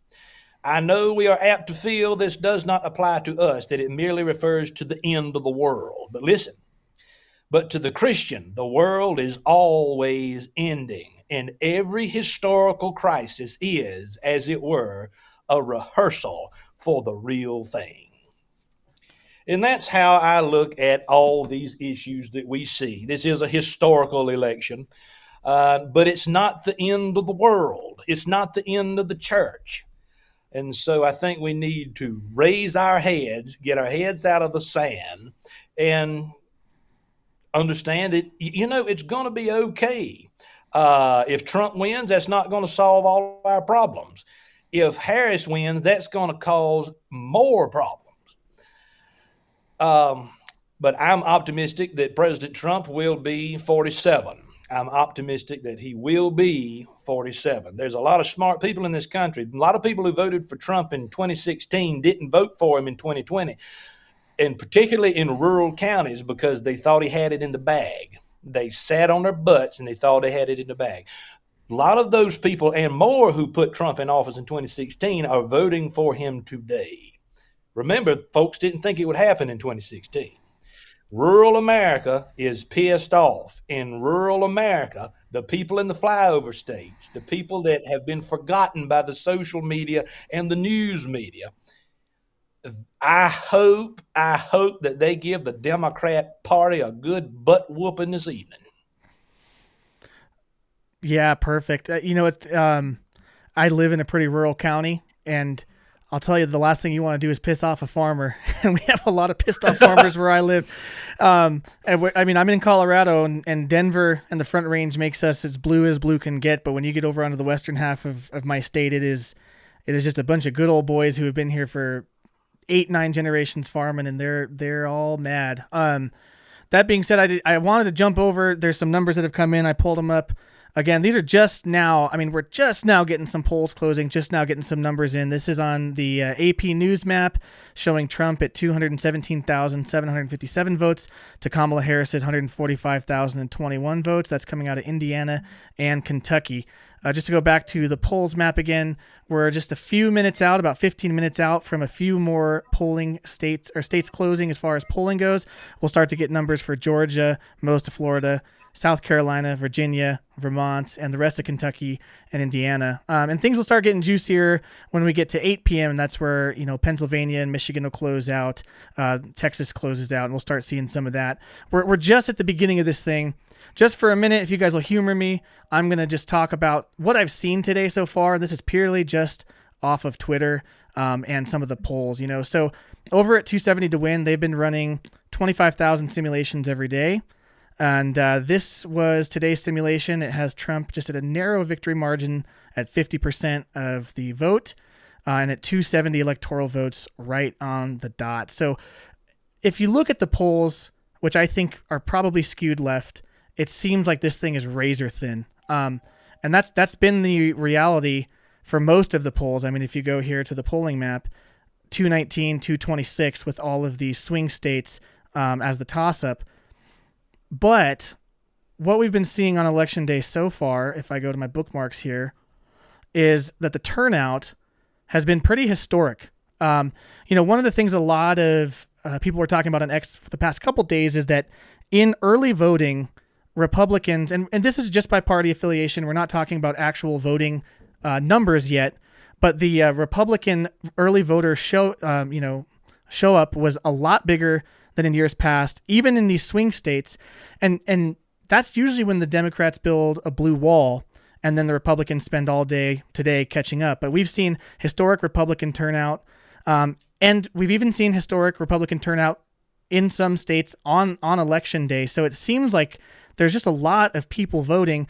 But what most people are being kind of cautiously afraid of in, like CNN, when I was listening to them earlier today, is that it doesn't seem like the Democrats are matching. And, one theory was, maybe now they're waiting till election day. We'll see what happens as people are, continuing to get off work and polls are getting closer to closing. But it seems like it just hasn't matched. And most of the polls, here's a poll right here, are predicting a Harris win, but these are all skewing left, and they did the same thing in 2016. So when Dr. Harrelson is talking about the 2016 effect, I think that we might be seeing a repeat of that. It seems like, in 2020, we were on the heel end of Trump's presidency, on the heel end of a lot of people being fed a narrative about him and COVID, so there was some dissatisfaction. But now we've seen both sides, and I really do think that there's an underestimation of rural voters and of independent voters in which way they're swinging. So that's just a little bit about some of the data that we know so far. And actually, as I'm talking, someone's banging on my door. So I'm going to go check that and let you guys talk for a second. So actually, that's a good opening for me. Sorry, Adrian, you've just been sitting there like looking cool this entire time. But Alan, I got a question. This is something that I've talked about with a lot of my friends about what is the uniting factor amongst American citizens? Like, what is it that unites us as a whole? Because the only answers that I can come up with are not flattering. Like what unites us as an American people? It's like, well, probably our affinity for comfort and security, but that's not necessarily unique. So, do you have a response to that? Oh yes, Patrick Henry. After the Constitutional Convention had concluded, Patrick Henry from Virginia said that it's the absolute most ridiculous. Well, this is a paraphrase, of course, but his point was it's ridiculous to speak of an American people at all. There is no such thing. There is no American people. He said what you have are the people of Virginia, the people of Massachusetts, the people of your local county. See, when this country was founded, when the states ratified the Constitution, they did not think of themselves as part of some single unified American nation, unless you were a nationalist in the vein of Alexander Hamilton. Even at the brink of the Civil War, General Lee said that when he spoke of his country, he meant Virginia. He did not mean the Union, nor did he mean the entire Confederacy. And so I think that's the wrong question. There was never intended to be a single unified American people in that you may as well say that there's a unified European population when in fact there's not. You have people of different countries. And the size and scope, the scale of this country does not lend itself to a perpetual representative republic. It's too big. The Southern Confederacy was equal in size to the continent of Europe. Scotland is the same size as West Virginia. And so the point is, I don't think there ever was a single unified American people, and I don't think the question is the question we need to be asking. The question is, what do we do now that we know that we can't be unified? I don't think it's ever going to happen. You can't unify yourself with half of the country who thinks that you are fundamentally wrong, that Christianity is not growing in this country as much as it is in smaller countries and poorer countries around the world. I just hope we don't go the way of Britain. I just really hope that that's not where we're headed as far as religion is concerned. But anyway, that's my answer. Okay. Well, so then I guess the next question, which is probably fundamentally wrong, is so what's the reason for all the states to stay together? There's not a reason. The only reason states are still together is because we're in hoc to the federal government. The states are too scared to do anything on their own because we all are sucking on the federal teat.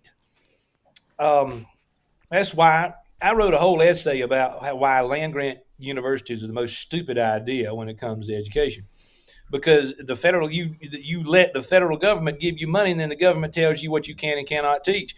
I should have been reading people like Christopher Dawson when I was in grad school. Never heard of him. I should have been reading about the history of religion in the United States, the history of Christianity and Christendom and American civilization. Couldn't do all that because you cannot prioritize Christianity when you're getting money from the federal government. And it's just a shame. Washington needs to be shut down, fumigated, and reopened under new management. Otherwise, we need to go some separate ways. But the divide in this country is not regional anymore. It was regional for various economic and cultural reasons at one time, but culturally, the country is rather homogenized now.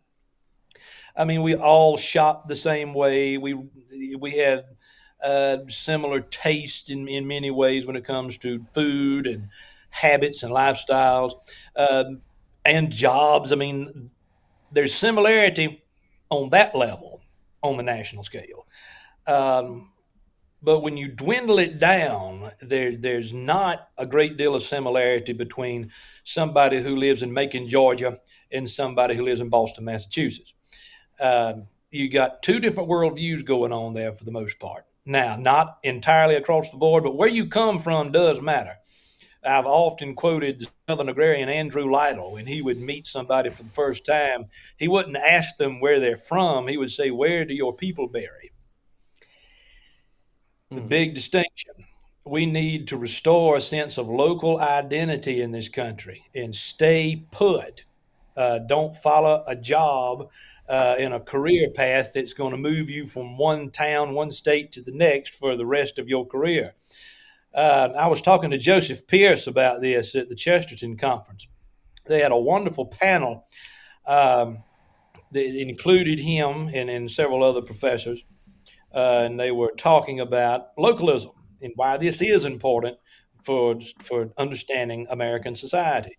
And I talked to him afterwards, after the panel discussion. I said, "So you're from England?" And it's obvious, you hear him talk, you can tell that Pierce is an Englishman. I said, "But now you live in the upcountry of South Carolina, my native state. Do you identify as an Englishman or a South Carolinian?" He said that he absolutely identifies as a South Carolinian, although he does understand his English history. He said, but he is more proud of the fact that his children will identify as South Carolinian. They are accepting the local culture, accepting the local habits in society. And I think that's where the future is.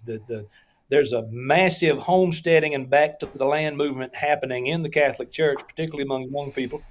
And not only within the Catholic Church, but for many people in their 20s and 30s throughout the country, because they're tired of it.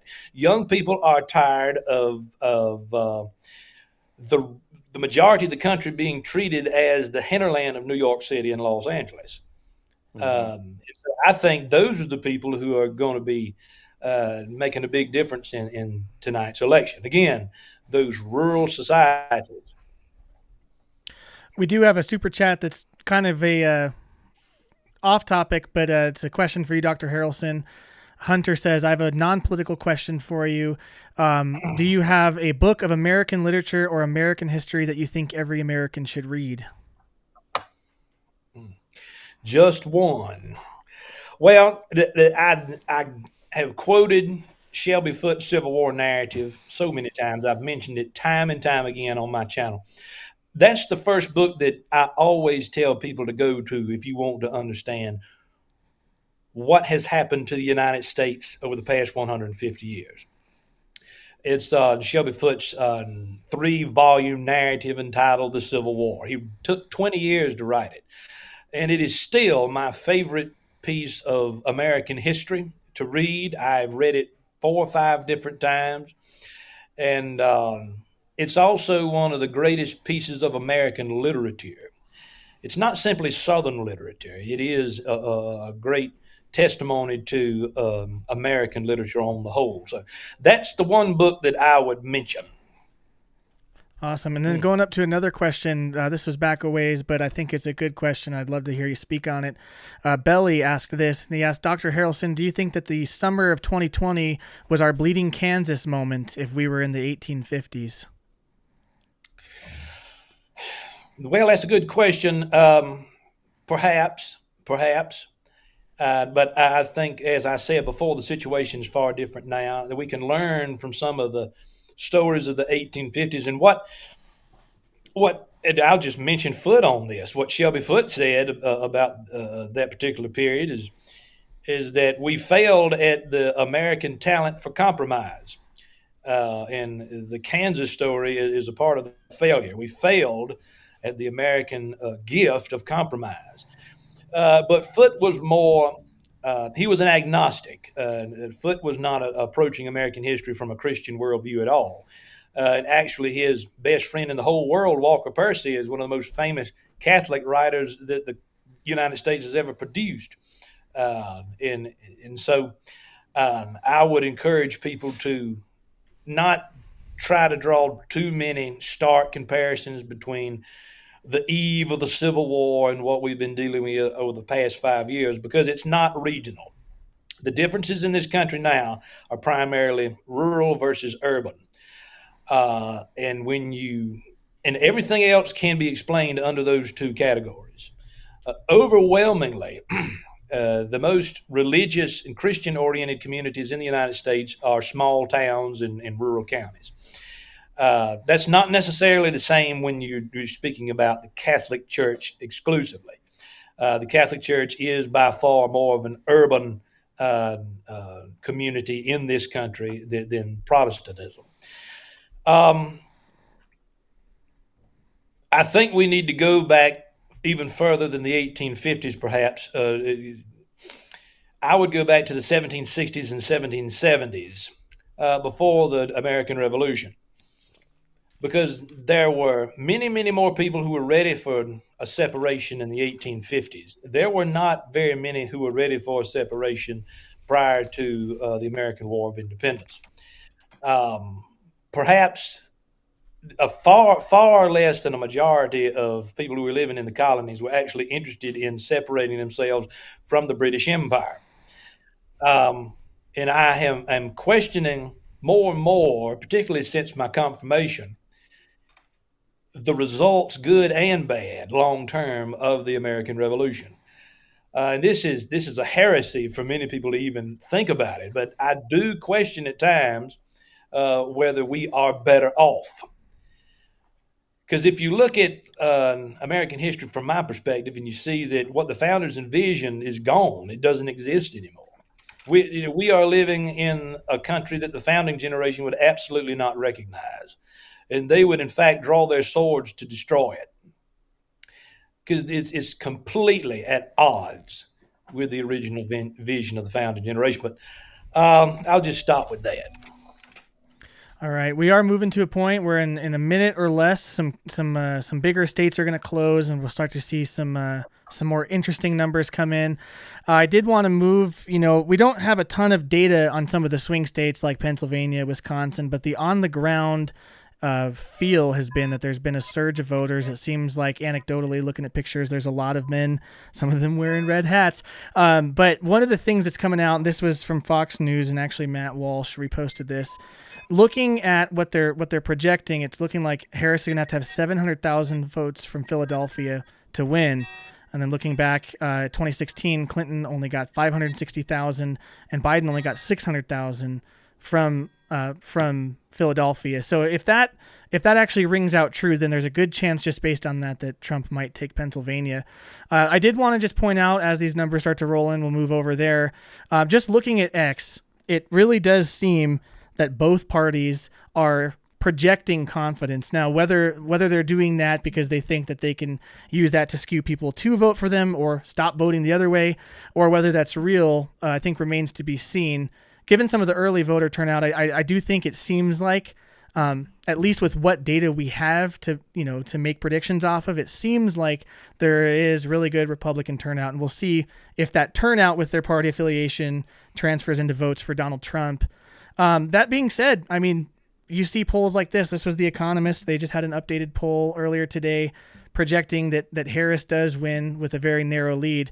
Like I said earlier, I think that this is going to skew a little to the left, and that was that's what we saw in 2016. It skewed to the left a lot. And even if Trump is being underestimated a little by most of these major polls, then he's going to do very well. As we start to see these numbers roll in, I want to talk about those. It looks like there's some coming in from Vermont. So they're on the map now, as well as Florida. So let's see. Florida coming in with 252,790 votes for Trump. Kentucky's been called. Kentucky's been called. Yeah, Kentucky and Indiana have both been called for Donald Trump, with barely any of the vote being counted. But, I mean, those are both pretty safe states for Trump. Historically, they're voting pretty red.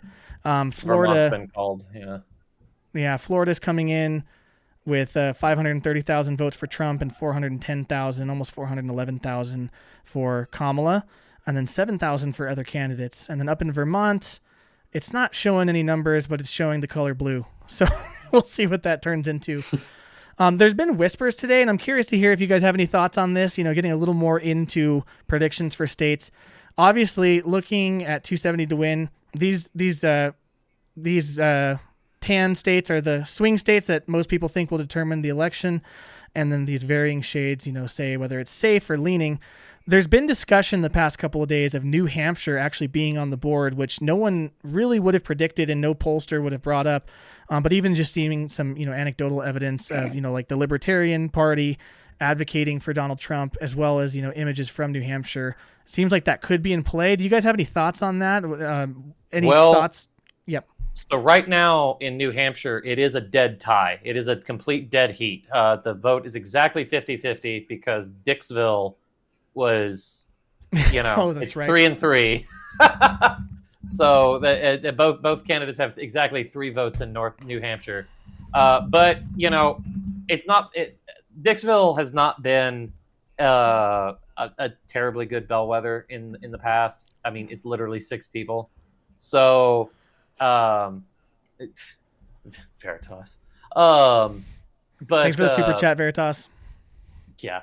So it's I don't know, but the fact of the matter is that the Trump campaign thought that New Hampshire was in play because earlier this week, JD Vance went to do an event in New Hampshire. So I don't know. In 2016, I remember there were a few surprises, and I don't know if polling methods have gotten better since then. But I would expect a few surprises here tonight. Conversely, from the New Hampshire example, the Harris campaign has been, and some media outlets have been projecting that Harris will surprisingly take Iowa. I don't find that believable at all, just looking at the polling data in Iowa. But that's something that they've been at least putting out on media channels, that they might take Iowa. So, I'll be interested to see how that goes. Some people were even saying, and this would be epic, but some people were even saying that Virginia might be on the table for Trump. There was a whisper of that. And actually, I don't have the source up, but I do recall hearing that on the last, yesterday, that Harris actually bounced up to Virginia. Someone can confirm whether that's true or whether I just heard that from someone on Twitter and they lied. But that would, be a sign that if they were afraid of losing Virginia, you would pivot one of your rallies from North Carolina to Virginia. So that, I think that we probably will see some stuff like that, which for me, everyone can tell where I lean, I think is good, because if we're looking at these states, I mean, in most of the simulations people are running, it really does come down to Pennsylvania. And there's paths for both of them to win here. And the really concerning thing is if you look at historic data, the WIMPA states, Wisconsin, Michigan, Pennsylvania, do kind of vote as a block. And Trump hasn't been polling as good. I mean, there's been a ever so slight edge for Harris in Michigan and in Wisconsin, although that actually did flip today. This is just election betting odds, which is kind of going back and forth. But Wisconsin has been teetering back and forth all day on election betting odds and on Polymarket. So that could be in play for Trump. Seems like she has a slight edge in Michigan, and then most people are saying Pennsylvania is a complete toss-up. Yeah. Seeing if there's any other numbers coming in. Well, right now, Trump's currently at 52% in Florida. I have no idea which counties are reporting. So I'm seeing here one county in Florida that I'm waiting for, because I heard that every time a Republican has won Miami-Dade County, they've won the presidency. So that's one that I'm watching for, but they have not reported yet. Oh man, you got it down to the county. I just heard it on a podcast this morning, so I'm I want to keep an eye on Miami-Dade County. But if Kamala takes it, it doesn't necessarily mean she's going to win. But if Trump takes it, it means he's probably most likely, if history is any indicator, going to win. Yeah, and there's been a lot of buzz that Miami is going to go red. Numbers from Georgia are barely coming in. I mean, there's almost nothing to talk about. It's just 1,538 for Trump and 1,285 for Kamala, and then 5 for other candidates. So Georgia's starting to roll in, though. If you guys remember Georgia with the famous pipe dripping and all sorts of counting issues and things last year, it seems like they tightened things up, which overall, just from what I've been seeing with, election officials in some of these swing states talk about, it seems like they've really tried to tighten up the ship, and most of them have a goal of reporting tonight and being pretty secure in that, which I would hope so, because I don't want to be live streaming for 9 days, but we might have to. Think of all the super chats you'll get over 9 days, though. Oh, yeah, exactly. All the real work I'd miss out, and the $15 in super chats that we'd get. Oh, it's good. It's good stuff. So, Adrian, go ahead. Go ahead, Alan. Well, I was just going to bring to the table the fact that this is the most vilified president and candidate in all of American history. There has never been a president or anybody running for president that has been vilified to this degree. No way. Actually, I was with you, Kyle, the day that Trump got shot. Yep. And Drew was there too. Yeah. Mm-hmm. That's right, for the Creators Conference, which was a very good time, by the way. I think that we need to, a lot of people have not forgotten about this. Many people across the country, they've been watching how Trump has been vilified. and impeached twice, and it's all by design. The Democrat Party is scared to death of what could happen if Trump gains the White House. And I never thought that this would have happened in America. But wherever you have people, you've got problems. Hey, Ferris is in the chat. Hey, Ferris. Sorry, keep going, Dr. Allen. I just wanted to shout out Ferris. Well, I think that is going to be a motivating factor. But I remember when he got shot, everybody was saying it's in the bag. There's no way that he's going to lose this election. And I don't think Harris is legally the nominee anyway. I mean, she didn't receive any primary votes. As one point that many conservative news outlets have been reiterating. This should not be happening. They are. The Democrats are afraid, and I think they should be. And because we're at a point in the United States now where you can't have open borders anymore. You cannot have. And I know what the Pope has said about this. I know that the Pope is lambasted American conservatives, but I don't think that the Pope really understands American conservatism. His first language is not English. He has to understand what's happening in the United States based upon how people are interpreting information for him. We can't have open borders. We cannot have an economy in disarray. I don't think Trump is necessarily correct in saying that we're going to experience a 1929 style depression. But I think we need to get the federal government out of the economy as much as possible. And RFK Jr. is making some extremely important points about making America healthy again. And that is something that's very, very dear on his heart, and it's something that is on the hearts and minds of a lot of people in our generation. I think most of us here are probably roughly the same age. I may be at the top of the scale on that, but younger people are very concerned about the USDA and federal regulations on what we put into our bodies. And so I am very excited to see how it will pan out with a second Trump administration. I think several other people are exactly right. He sees this as his legacy term. So he's not going to be looking at this the same way he's not going to be looking at politics the same way he did 4 and 8 years ago. So, I think it is interesting just the team he's assembled. I mean, you know, like you were saying, Alan, he is vilified, and they say all sorts of untrue things about him. The amount of things that are put out, even by Kamala's campaign, that are just blatant lies. I mean, if you watch the full clip of whatever they're referencing, he almost says the opposite damn near every time of what they're accusing him of saying. There's so many moments like that are just, I mean, to have to lie about someone that much just to try to, you know, to beat him. But then what he's actually doing is, getting someone like RFK Jr., Elon Musk, Tulsi Gabbard, all in the same room with a positive vision forward for the country that is positive economically, that, you know, stops the just absolute bleeding of cash being printed by Congress with seemingly no limitation, and which looks to things, you know, like demographic issues. And I think those are all things that your average person, I mean, I guess I'm just trying to say that I am an average person. These are things I think about. Those are those are the things that are important to me, that impact my life when, you know, my income is not increasing at the same rate as the cost of groceries or inflation or gas. My expenses get higher without me even buying more things or living more lavishly. And, you know, the same $5 yesterday doesn't buy as much today.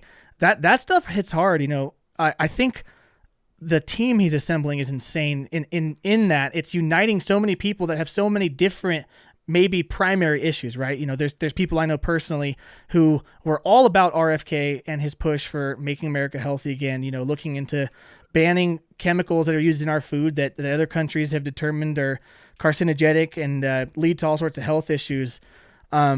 It's crazy. I mean, the campaign he's assembled is like, it almost feels like a movie. And maybe that's just me thinking that, but it's insane that the people he has are all in the same room, all have a positive vision, things that would actually be good for the economy, for the average health of the American, and would push back against, like corporate lobbying, the pharmaceutical industry, all things like that. That I just to be completely frank, I think are really the enemy of the American people. I mean, we have really high rates of obesity. Most of the chronic diseases in our country are completely preventable just based on diet and exercise.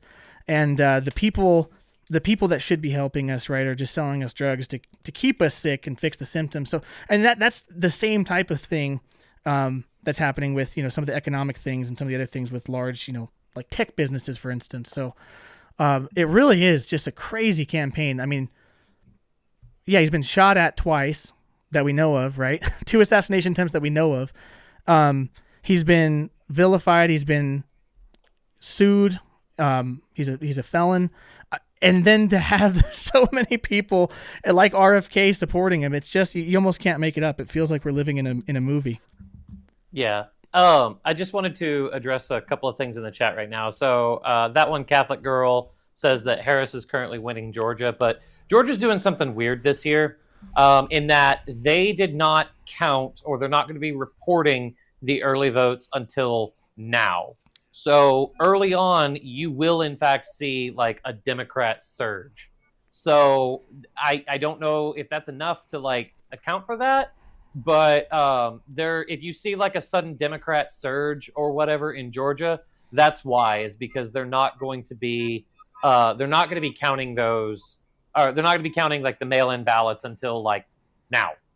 So it's going to look like a very quick outburst. Also, I think Arthur Edwards had a very, very good and fair question about what untrue things do they say about Trump. And with that, I'll just open it up to the floor.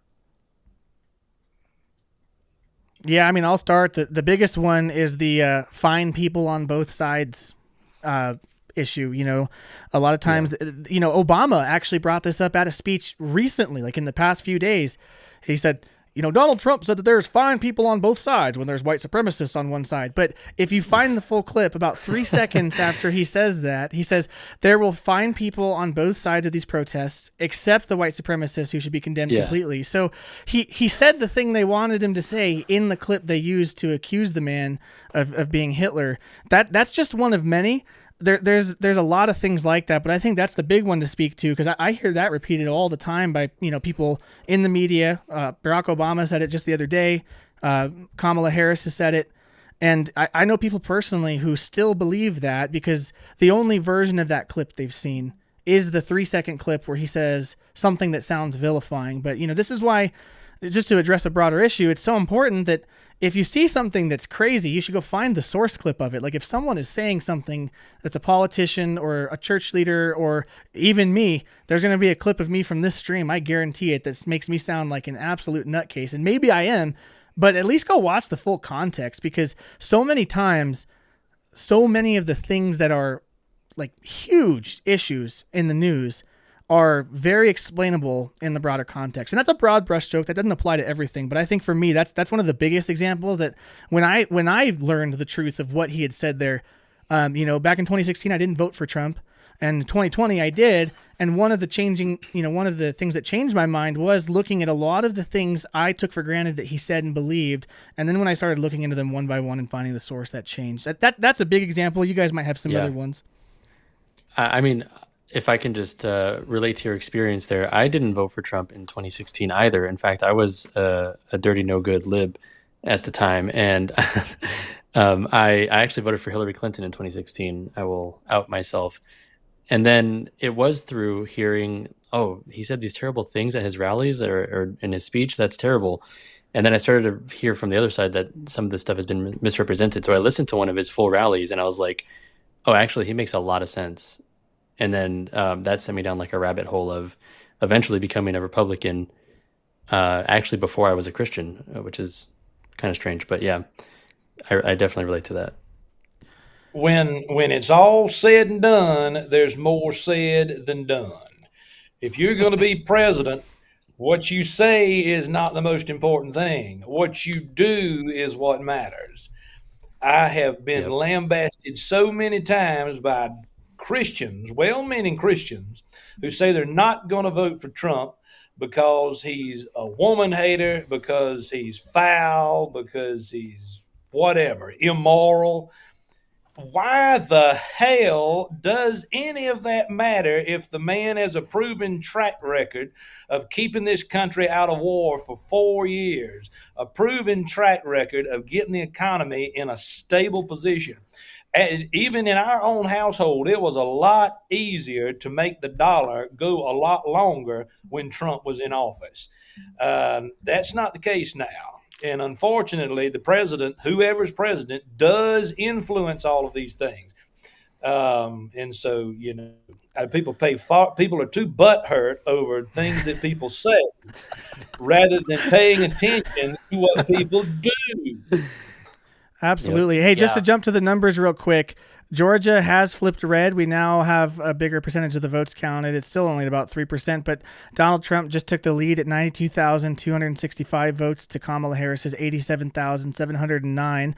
Again, this is all very early. Most of these states do not have a high percentage of votes reported, but Virginia so far has 11,972 for Trump and 9,103 for Kamala Harris. New Hampshire also showing up for the first time red with Donald Trump at 4,432 and Kamala Harris at 2,750. So, I mean, we're only at 1% in New Hampshire, but he has 61% of the vote.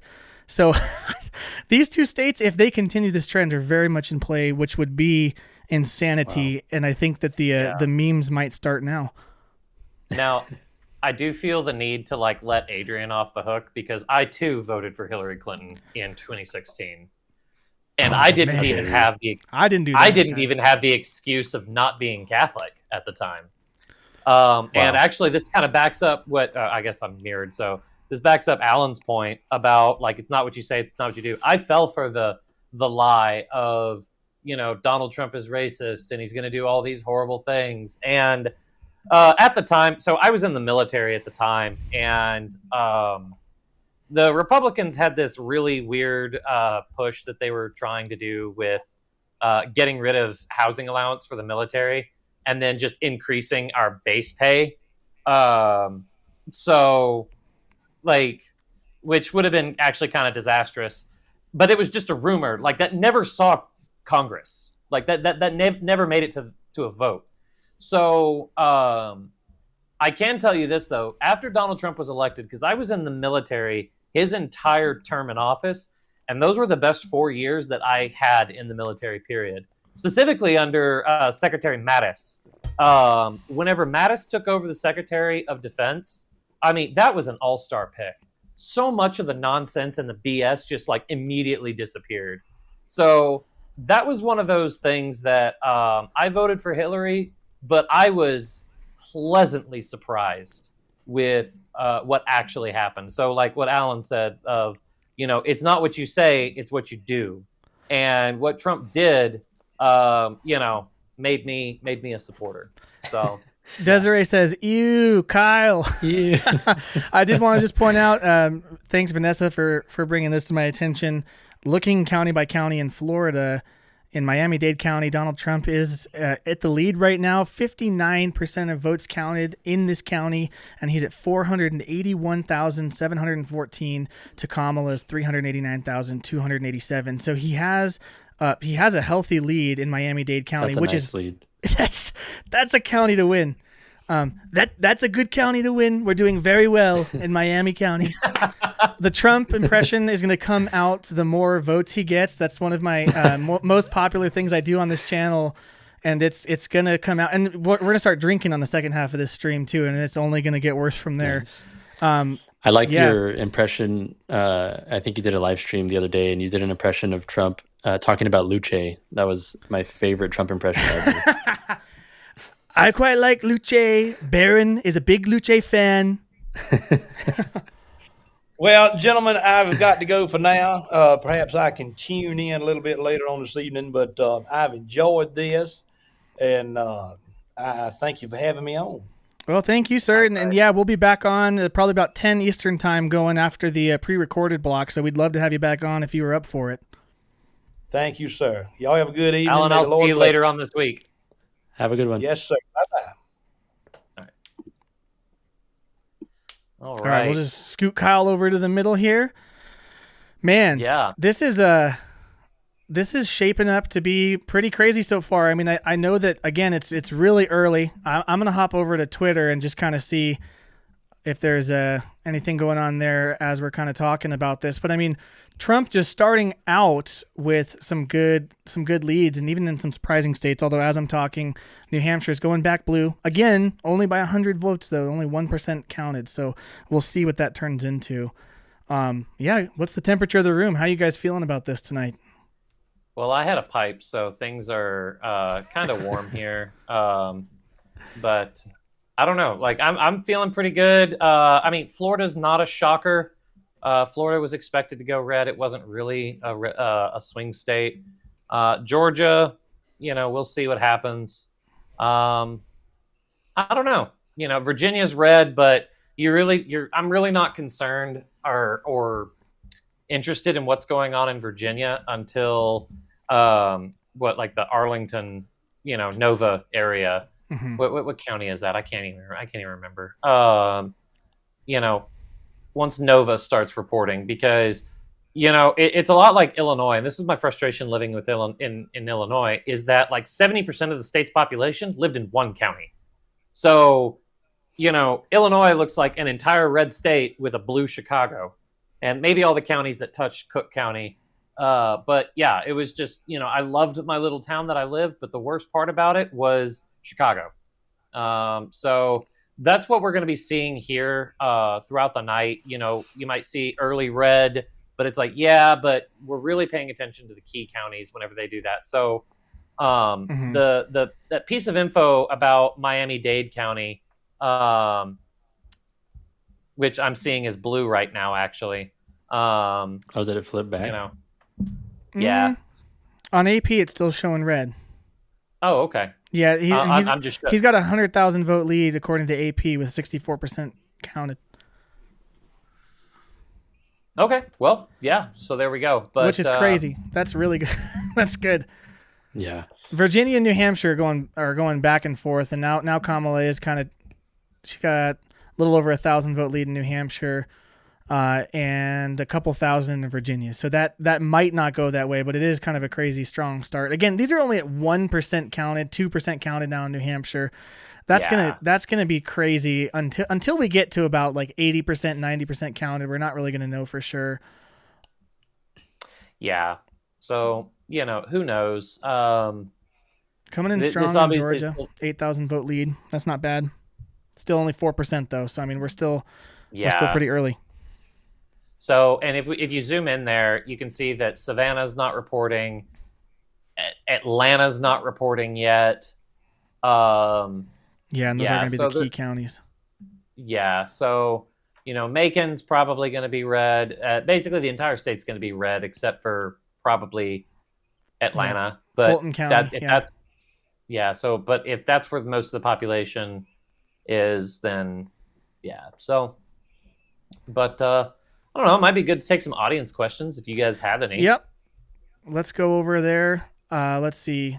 Desiree is not feeling optimistic about Pennsylvania. We've got North Carolina in 7 minutes. So I will say about North Carolina, we did have somebody in here in the chat earlier that was saying that they, just like Democrats need the major cities to carry states. And voter turnout in Philadelphia was not great. So that can only be good. So yeah. So we'll see. Obviously, too soon to tell. The things will get a little bit way more spicy after the break, which the break won't exactly be a break because there's going to be recorded content going the entire time and a lot of really cool reflections going on. In fact, I think Desiree has a really cool thing coming up, which Desiree just preaches straight fire for like 20 minutes in the recorded section coming up. It's pretty good. Nice. We do have one question from Arthur. What are your thoughts on Elon Musk? He's useful. That's it. I'm gonna move you over here so that I don't particularly like him. I think some of his ideas, like he's been very staunch about that he never he never moved. It's just the left went far left, which somehow put him in the right. And I think as Catholics, it's important to remember that, just because somebody despises us less, that doesn't mean that they're our friend. So I think Elon Musk is a net positive. But especially I guess the Amber Heard trial Amber Heard Johnny Depp thing really showed it, because Elon Musk was one of the guys that were lining up to be one of her suitors while she was married to Johnny Depp. And it's just oh man, the rich and powerful are not great people. So I guess those are my thoughts. Yeah. I mean, personally, I think he doesn't have. He has some qualities that are not admirable. I know he has a bunch of children, right, with different women. So I think, on that front, not so great. I think on the front, though, of space exploration and scientific advancement and engineering, he's very impressive. Mm-hmm. But yeah, I mean, we forget that these people are just people, and they have their strengths, they have their weaknesses. He's done a lot of good, you could say, for conservatism as a whole in buying Twitter and turning that into a free speech platform. He's done a lot to campaign for Trump, which is great, but definitely a very flawed human, as we all are. He talks about the Overton window shift a lot. I will say, though, just in what he's talked about and what I've seen in Elon, I'm not saying he's moved a lot, but I do think he's shifted in a few ways. One big thing that Elon talks about that I like, I would share all of your critiques, I guess, to say that from the outset. He's useful. He's useful in that he's on the team insofar as it helps us if this is the team that you're on. But yeah, he doesn't have.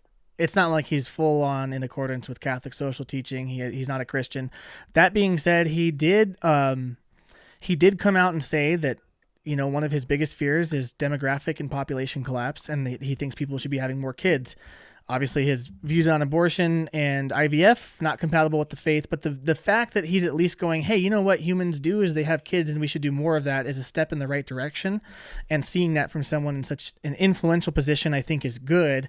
And again, purely from a pragmatic position, that is a huge issue. I mean, if you look at the oncoming demographic collapse, it's going to affect America. It's already affecting Europe. It's about to take China out by 2030. I mean, if you look at global politics, that's why a lot of experts think that if China wants to move on Taiwan, they have to do it soon, because by 2030 they just won't have the population to sustain a conflict.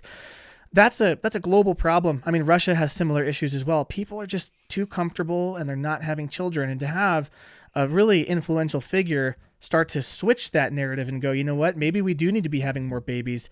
Again, not perfect, but definitely useful.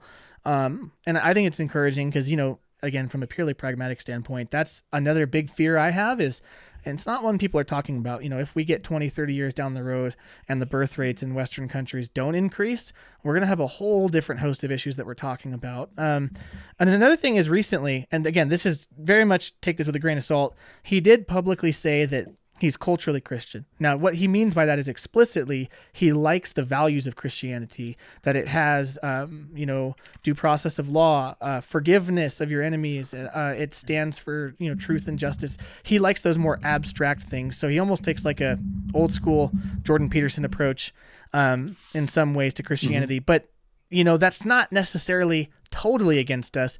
At the same time, I'd love to see him become Catholic, and, nothing's out of the question. So pray for him. Looks like West Virginia is getting called for Donald Trump. Yes, with 0% of the vote reported. How will she ever come back from this? No, I'm just kidding. Yeah, that West Virginia and Oklahoma are consistently the states that do not have a single blue county in the entire state. Mm-hmm. So, more accurately, West Virginia was called 3 months ago. Yeah, there's no chance that one was flipping tonight. Looks like Harris's lead in Virginia is increasing. She's got 83,000 to Donald Trump's 65,000. You can see those votes, though, are coming in from around D.C. So looks like you got three counties in that northern area the southern. So you've kind of got like the southern one, the east one, and the north one. I don't know their names. The southern one seems to be having a lot of reporting. Whenever you get like Alexandria starting to come in, you expect those Democrat numbers to surge quite a bit. Mm-hmm. So Virginia is going to still be. I mean, at least in my map, I have Virginia going blue. So it would be quite the crushing blow to the Harris campaign if that one turns red. But I suppose my hopes that Virginia be called for Trump is that we can wrap this stream up sooner rather than later, because if Virginia turns red, It's pack it over. up, boys. We're done. Yeah. It's over. Yeah. See, and New Hampshire's only 4, but if New Hampshire goes, then that's a good sign, because it could give them a buffer to where if we get into some of the territory where, you know, the Wimpah states go to Kamala, Trump still has a path. Well, here, can I share my screen here? I can't. Yeah, there's a screen share button. Let me know when it's up and I can put it on. Yeah, I've got it up here. Okay. Let's see. Just Can I make sure your make IP that- address is visible on your screen. That's my desktop. This is what happens when you do things live. Let me go into preview mode so I don't. We'll do it live. So, but okay. But anyway. So, Okay, your screen's live now. Okay, cool. So, all right, that looks like all the strategic bits are here. All right, so this is more or less how things were looking with all the swing states. Let me see if I can. Man, it doesn't seem to be updating whenever I click on it. Whatever. So we've got Georgia and North Carolina that I have going red. It's not on the screen, but it's not going to update it, so we'll just roll with what we have. I also have Arizona going red as well. That means that Harris needs to win all 3 of the what'd you call that? The Wimpah states? Yeah. Yeah, so that's Harris needs all 3 of those. Trump needs 1 of them. Right. Through all of this, in my scenario where these 3 swing states go red, Nevada is completely inconsequential. It doesn't matter who wins Nevada. Nevada is a swing state, but nobody cares. If New Hampshire does flip to red, Nevada is now relevant again. Because Nevada nobody was ever counting that for Trump. That's basically an 8-point swing, because it's 4 electoral votes, but it's 4 away from Harris and 4 to Trump. So, so for that reason, New Hampshire is borderline a must-win state for the Harris campaign. Desiree said, "I pray Arizona shows up red." I hope so too. That would be really good. That would be really good if it did. You know, I lived in Arizona for quite some time, and when it went blue last time, people were shocked, honestly. Actually, speaking of Arizona, Sorry. Oh, go ahead. That one Catholic girl, hey, because she lives in Vegas, and it's just like, hey, sorry, I didn't mean to dog on your state. This is some data based on voter turnout. Obviously, Arizona is not closed in the polls, so they're not reporting yet. But if you're looking at Maricopa County, pretty big GOP turnout so far, which is huge. I mean, this is really good. Coconino, that's where Flagstaff is. That's going to be blue. I wouldn't be surprised if that stays blue. But in your population centers, to have them be this red, it's good. And if they can keep that lead as more people are voting and getting off work and things like that, that's going to be really healthy for Arizona. So we'll have to see how that turns out. And again, this is just voter turnout data. This is not necessarily how they're voting, but you could assume that most are going to vote, along party lines. What'd be really interesting is if we see a lot of people defecting, and you might get Democrat turnout, but what if they're voting Trump? Only time will tell, but this is just interesting to at least maybe give us a preview into what might happen in Arizona. So far, looking pretty healthy, so that might be good. And in most polls I've seen, Arizona is going red, but we'll just have to see. Yeah. North Carolina with 2% reporting has Kamala Harris up bigly, as you might say. Very bigly, actually. 74,000 votes. There. Yeah. 2% reporting, so we'll see what happens. I wonder, does anyone know, is this one of those states that's doing the same thing where they're putting their mail-ins first? in the count, because if that could explain some of that as well. We'll just, again, see, because it's a pretty 2% reporting is not a ton, but that is a pretty healthy lead in North Carolina. 2% reporting. It's whenever during the polling, it shows that Donald Trump was up by like 2 points.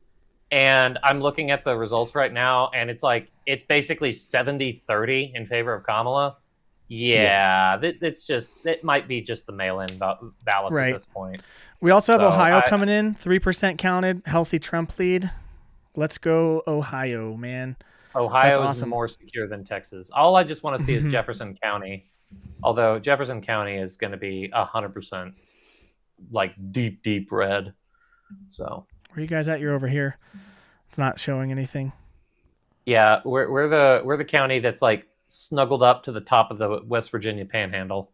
Yeah, right there, Jefferson County. So. Yeah, I mean, you don't even have that many counties coming in yet. It's just Stark County and Warren County, so nothing crazy. None of the major population centers either. But Ohio is a pretty safe bet. I don't see anyone thinking that's going to go blue. We are, we're just at the point where these are starting to come in. So it's 7:30, 7:40 Eastern time. So we're just getting North Carolina, West Virginia, and Ohio closing. We're a little bit away from Pennsylvania closing, and that's going to be the one to watch all night. And unfortunately for this stream, when that closes, we're going to be in our pre-recorded section.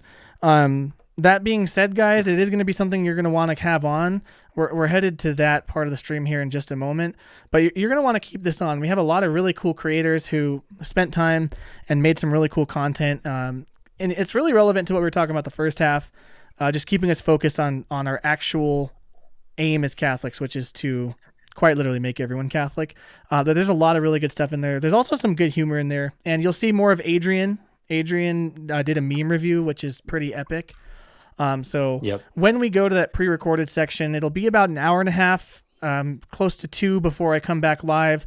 And once we get back live, that's when we're going to be waiting on counts and getting to the fun part of the evening where we might actually start to have some data to deal with, to look at who's winning and what paths they have. When we get to that portion as well, we are going to have a totally different setup. I've been running this myself, but we're going to have Steven on the buttons and my friend Daniel doing news reports and calling states. We're going to try to run it like, a bunch of idiots got a hold of a news station and are doing election reporting, which is what it's going to feel like. And then we have people coming back on the panel at that point as well. But we have about 5 to 10 minutes before I have to take off. At this point in the night, what thoughts do you guys have? Any last bit of commentary? I just want to say Miami-Dade County has 80% reporting, and Trump has 55% of the vote compared to Kamala's 44%. So it's looking like he's going to take Miami-Dade County, it's huge. Which would be a very nice indicator of how the rest of the election is going to go. It's huge. Oh, cool. So whenever I was arguing with you earlier, it's because I'm an idiot. And I didn't know which one was Miami-Dade. I thought the one north of Miami was Broward County or whatever. Yeah. There's one right above it that's super blue. So one thing that I want to add is because, this has been a really fantastic stream. Like, you guys, there's currently 44 watching live. At one point we had almost 60. That's awesome. But I do want to say that at this point, the die has already been cast. The decision has already been made. We just don't know what it is yet. Right. All right. So there's really nothing to be done. During the break, we're going to have this content that's going to be actually like genuinely edifying and good for your soul. Whenever we come back from the break, it's going to be done. It's just going to be going over some of the information. So, have it playing in the background, have a listen to it. Don't click off, please, because we're going to get into the juicy stuff afterwards. But it's genuinely good content for you. Maybe some of it'll be a little edifying for you. So there's a talent show. There's a talent show in the pre-recorded section. There's a drum solo. It's going to be the best halftime show in the world. Quite frankly, there's not a better Catholic halftime show in the world, in the universe. Yeah, it's going to be pretty epic. All in all, this has been amazing. It's been really fun. We had a lot of really good conversations here, and the engagement from everyone's been super fun. I'm really happy that we pulled this together. It's been super cool hanging out with everybody. there's some people in the chat too that can feel free to come on that second half of the stream too. So Vanessa, if you want to hop in, Desiree, if you want to hop in when we get back on, I mean, I would love nothing more than to have the most rambunctious, crazy panel while we're just looking at that map, waiting to see how it all pans out. But it's going to be a fun time. So make sure you stick around and pull up someone else and watch live coverage. But leave this on because there's a lot of really cool things that people said. Probably the craziest video that I've ever made that makes me look like I use heavy drugs is also going to be embedded in there. So stick around for that. With that, we're going to go ahead and head towards that break now because I do have to get ready to go to a church event that I'm obligated to, which honestly kind of speaks to the message of this whole stream, which is keep your priorities straight, right? I mean, in the middle of probably the juiciest part of the election, I'm going to go do some church stuff and pray with some people and talk about how the Holy Spirit is calling us to be engaged in our community so that we can bring the gospel to where I live. So that's at the end of the day, like Kyle was saying, that's our main focus. And you're going to hear that reiterated over and over again in the pre-recorded section. And like I said, that's going to be about an hour and a half of content, and then it will go to a break screen. And when you see that break screen, just know that in about 30 minutes or less, you're going to see my dumb face come back on stream with a whole host of other people. It's going to be fun. We can't wait to see you guys there. Yeah. So what time should we be expected back? When do we want these people setting their alarms for? So it's 7:45 Eastern time. I will be gone for about 2 hours. So at 9:45 Eastern time, I should be back in this room, hoping to be back live at 10 p.m. Eastern time. By then, just to look at the polling maps the maps of when the polls close. By 10 p.m. Eastern time, we will just have had Nevada close. So the last swing state will close, and we'll have a lot of good numbers for many of these states. We'll probably have a good idea. There might already be a clear winner, or it might come down to Nevada, and that would be kind of fun. Either way, then we'll just talk about it. And if there's not a winner, we will stream until there is. I'm just kidding. I'm just kidding. I'm not doing that. I just put the invite link to my Discord in the live chat. Let me know if you guys are seeing that come up. I'm not seeing. Yep, there it is. I'm seeing it on my end too now. If you guys want, hop in there, and I'll send out a notification when we get started again. That's all I have. Sweet. Awesome. Well, thanks everyone for joining. Make sure to stick around for the break, and we will see you in 2 hours with a lot more information. Although, Kyle, you're going to have to update me, man. I'm going to be completely in the dark. It's going to be kind of crazy. So, stick around, everybody. We'll see you soon. All right, Kyle. So we're here on Election Day recording this before the stream. They're watching this during the stream, so likely some stuff has changed. But what are you thinking? How you feeling today? What's going on in Kyle's head?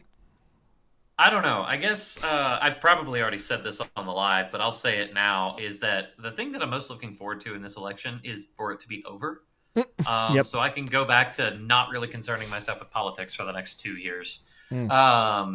Or 2.5 years, I should say. I don't know. But yeah, so I guess what I kind of wanted to do with this one is to kind of like get ahead of the, oh, you're just saying that because you won, or, oh, you're just saying that because you're coping. And who knows, there might be some truth to that. But I guess I want to talk about the things that are solid and the things that are not going to change no matter what happens with the results. Yeah, like whether Trump or Harris wins, there's a lot of things that aren't going to change. And I guess, I don't know, I guess just to try to banter a little bit, like just off the top of your heads, like whenever I say things that don't change, what are the first things that come to your mind? Yeah, the first one is the duty to evangelize. I mean, regardless of which political party you're looking at, most of them aren't Catholic. And even though you might say that the GOP was historically more Christian, that's less so every waking moment, So I think there's a lot of evangelistic work to do. There's a lot of culture war work to do, which is also evangelism, technically. And I think that largely that's the more important battle. Like there's probably a lot of reasons that this election is important for maybe the average experience of someone living in America. But in terms of the long play for the country and just for people's souls, more importantly, I think evangelism obviously never stops, because by and large, Catholicism might be a large religion, but it's not like the majority of Americans are practicing Catholics. Yeah. Yeah, I suppose one of the ways. So I tried to pre-record this. The reason why we're doing this is because I could not just stare at my camera and do this in a presenting way. But one of the things that I said, no matter what happens, I am still, and you are still, bound to the Great Commission. That is not something that changes. It's not like Trump wins, we can rest on our laurels, and we can sit around now because he's going to do all the work. It's like, nope. That is not what happens. Trump is not our Lord and Savior. He is not our champion, quite frankly. He's most assuredly the lesser of two evils. Though I don't know. I don't know if I'm bound to the. I don't like his stance on abortion. It's better than hers, though. Yeah, exactly. Baby steps, man. That's the hard part. If we're looking at exclusively that, I'm not a fan, but you know what? I am a fan of indifferent versus actively promoting. Like if you gave me the choice between indifferent and actively promoting, yeah. So, but regardless of who sits in the White House, Christ is still king, and based. You know what? That's and based. But I just want to say that it is a little unfortunate that phrase kind of got co-opted by the Groybers, and basically just as like a middle finger to the Jews. And it's a catchy phrase, but it's also a reality that demands something of us. Christ is king. He is the ultimate and the source of authority. So we don't get to just sit back and say Trump won, let's go. It also means that it doesn't mean that Trump lost. Well, better luck next time in 4 years. No, there's still a lot of work to be done. Now, you mentioned a lot of culture war stuff and a lot of work to be done and all that. I guess one of my complaints about all of that is that it sounds too ephemeral and sounds so cerebral, right. But like, how do you do that? So I just want to talk about what happens at 6 a.m. or 5 a.m. depending. You know what? I'm going to give myself a lot of credit here. What happens at 5 a.m. Eastern time, November 6th? I'm going to wake up. I'm going to say my prayers.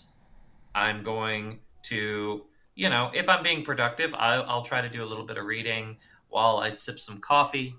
Have a nice chat in the morning with my wife, help her with the kids as they get up. And then I'm going to go to work. And then I'm going to do the best I can at work. And then I'm going to come home and I'm going to do my best to be a loving father, a loving husband, and then a loving father. And that's it. I'm going to try to raise good kids. You guys want to be rebellious? You guys want to spit in the eye of Satan? Do that. It's not, you're not Superman catching a falling jet. You're not, you're not jumping on a grenade to save your boys. If you want to do something heroic, go home and love your family. That's going to be what changes the world. And if every single Catholic did that, we'd have a monarchy restored within 2 years. No, I'm kidding. Let's go. But for real, like if every single Catholic focused on living out their vocation in a saintly way and fixed their eyes on heaven, I mean, the rest of the problems are downstream from that. We do that. And absolutely, like, I don't want to say like, oh, don't involve yourself in politics. It's like, no. Absolutely involve yourself in politics. But don't place your hope there. Right. So I don't know. I've been talking for a while. No, I think that's right. I think, nations rise and fall, but the kingdom is forever. America will fall someday, just statistically speaking, and that day might be close. And it might be close it might be close regardless of who wins. I would probably say that there's a particular candidate, you could probably guess who, that it would end maybe a little sooner than the other one, but that's purely the temporal reality of this nation, and I'm sure we'll be talking about it live. Maybe we already have. Maybe that's what's supposed to happen to some degree, but the church has to find a way to go on, and the church has historically been very good at, a long historic civilization is in the verge of collapse. Let's just take what they had and make it better. That's kind of what we do as Catholics. We take what you do, we make it better. And, I'm thinking about like the so-called Dark Ages. Monasticism basically saved Western civilization in the midst of the fallout of Rome in the West. Like if that's going to be the destiny of America, then that's our job, is to be the new monastics who preserve the good, get rid of the evil, and build a greater path. But more important than all of that is, like you said, it's souls first, it's worship first. And so, and it's really funny, that is the true rebellion, and it always has been. But now it's like actually the only rebellion. You're not rebellious if you are a dinkwad, double income, no kid with a dog. Like the man is no longer telling you not to do that. That's what everyone's telling you to do. Don't get married, don't have kids, get a dog, travel more, stack your 401k, live for yourself. That is the norm. Supporting radical, anti-life policies. We'll say the YouTube safe version there.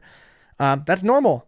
Certain alphabet-related issues, no longer minority or fringe or rebellious. They're normal, especially when you look at the percentage of millennials and Gen Z that swing that way with their sexual preferences.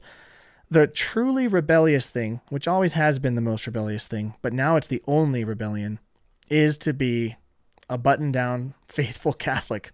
It's kind of crazy. It seems like, this is what I've been thinking about, is some of those spiritual realities that have always been true are maybe a little more plain now. And I think another good thing to that is it's becoming increasingly more uncomfortable to live as a faithful Catholic, even if you're not going out of your way to make it known that, this is where I stand on life issues. This is where I stand on sexuality. Now, just having kids, like people, if you have like 3 kids, people will start talking crap to you in the grocery store. So I think in a way that's going to embolden us to realize that, I think this is how I think of it. Evangelism used to be, let's be nice, or maybe let's hand out some pamphlets. I don't think it's about being nice anymore. It is about being charitable and relationally, strategic. I think that's still really important. Like the way you evangelize your neighbors and friends is by actually being their neighbor and their friend, and building a good impression of what the church is about. That's all still true. At the same time, in some of the more egregious issues, the gloves are off in the world at large. And I think that's going to change, I guess, our approach. And so at least it has for me. Like, we can be respectful, but we don't have to get walked all over either, especially when it comes down to grave issues of justice. And I think that the way that it already has become uncomfortable to just be a practicing Catholic is honestly just kind of making us more prepared for the evangelism strategies of the future. I'm hopeful about it too, because like when you look at, like what you and I do and all the connections we've made with creators and stuff, that world's on fire right now in a good way. Like it's blowing up. There's tons of good fruit, tons of amazing connections. Even this stream, my later recording is going to talk about this as well. But then also, I'm sure we're talking about it on stream. Just the variety of Catholics we have on stream who might disagree on a variety of particulars, but all agree on the fundamental truth of the faith. And none of them, we don't have anyone that is a lackadaisical Catholic on this stream. And in terms of the people you and I interact with, I don't know anyone that we would say is that way anyways. So the fact that there's that many people rising to the challenge, boldly proclaiming the faith, doing it charitably, but doing it firmly, I think it might be the ticket.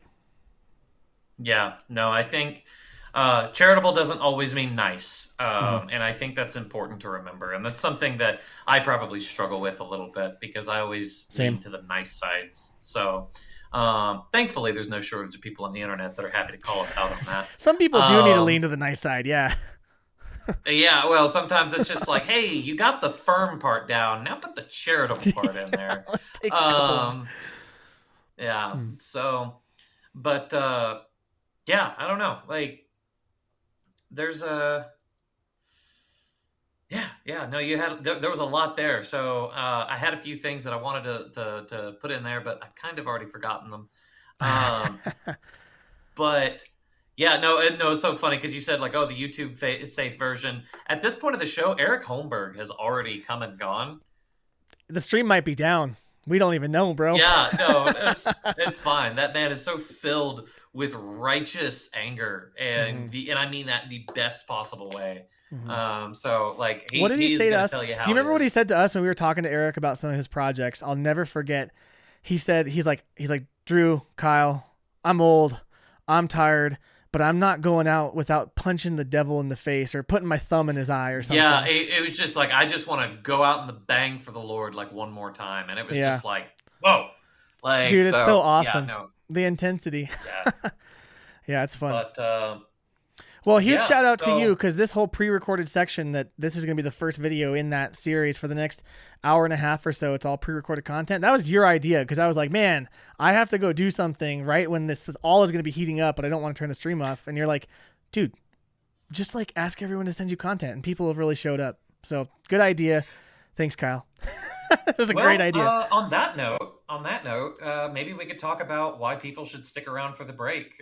Maybe don't give it all away, but give us a little sneak peek about what's coming next. Yeah, I mean, we have a variety of creators. Obviously, you're going to see me one more time in that break with a cool little weird kind of schizo edit that I made.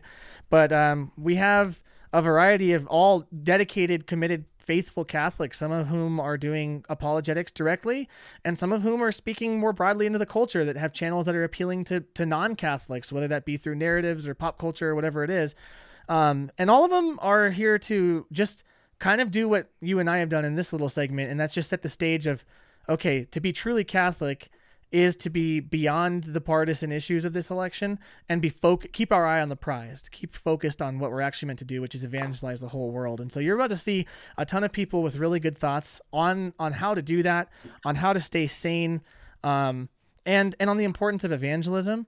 And yeah, there's some good stuff in there. I'll try not to tell you, but they all are also linked down in the description, all of their channels. So if you see someone new, their channel name will come up. Make sure you go give them a follow. Odds are my channel is the smallest one out of all of them, so that you probably came here from all them. But make sure you go give them all a follow. And they put effort into it. I mean, you know, like Desiree, I'll shout her out. Hers is like 25 minutes of straight fire. I mean, she just absolutely preaches. It's really good. And there's lots of good. Some of them are short, some of them are longer. The only other one I'll shout out is Master Samwise. Amazing reflection. And he ties it to narratives and stories that you all know and love, and it's really good. And there's also some comic relief sprinkled in there too, because, you know, we can't take ourselves too seriously tonight. This whole live stream is run by people who are not professional political commentators, but we just care about the Lord Jesus Christ. And we also want to kind of take some of the edge off. So there's some real funny stuff in there too. Yeah. Awesome. Yeah. For this final little bit, can you do this thing where you take your headphones off and you don't listen to what I say? Oh no. Okay. Okay. And don't listen to it. Okay. All right. Well, all right. You good? You cannot hear me, right? All right. Good. All right. Talking to you, the viewer. It would be really funny to prank Drew with super chats that said something along the lines of, Drew, I will pay you to never have Kyle on again. Or just spam the chat. Super chats would be funnier because it would mean that I said something so egregious that even, you know, like you would pay money to make sure that this would never happen again. So, but, you know, Drew does so much behind the scenes that you guys don't even know. You know, we're currently working on a documentary for the creator conference. Drew's been doing all the work there, and he does so much. So super chats are a good way to directly support a creator. So please, super chat Drew, make it something obnoxious, make it not make any sense. I want Drew to be so confused whenever he comes back. All right. And I think that's good. All right, Drew, I'm good. You can go ahead and put the headphones back on now. Go ahead. Yes. I'm so nervous because you were talking very intensely, and I feel like I can read lips well enough to say that you were mouthing my name. Okay. I have no... Well, maybe. Don't listen to it. Just upload it. Anyway, that is all I have time Kyle for. Always does this to me. He's always like, oh, I'm just going to come on and say stuff. But all of my most unhinged things, I have a lot of trust. I'm going to do it. I'm not going to listen to it.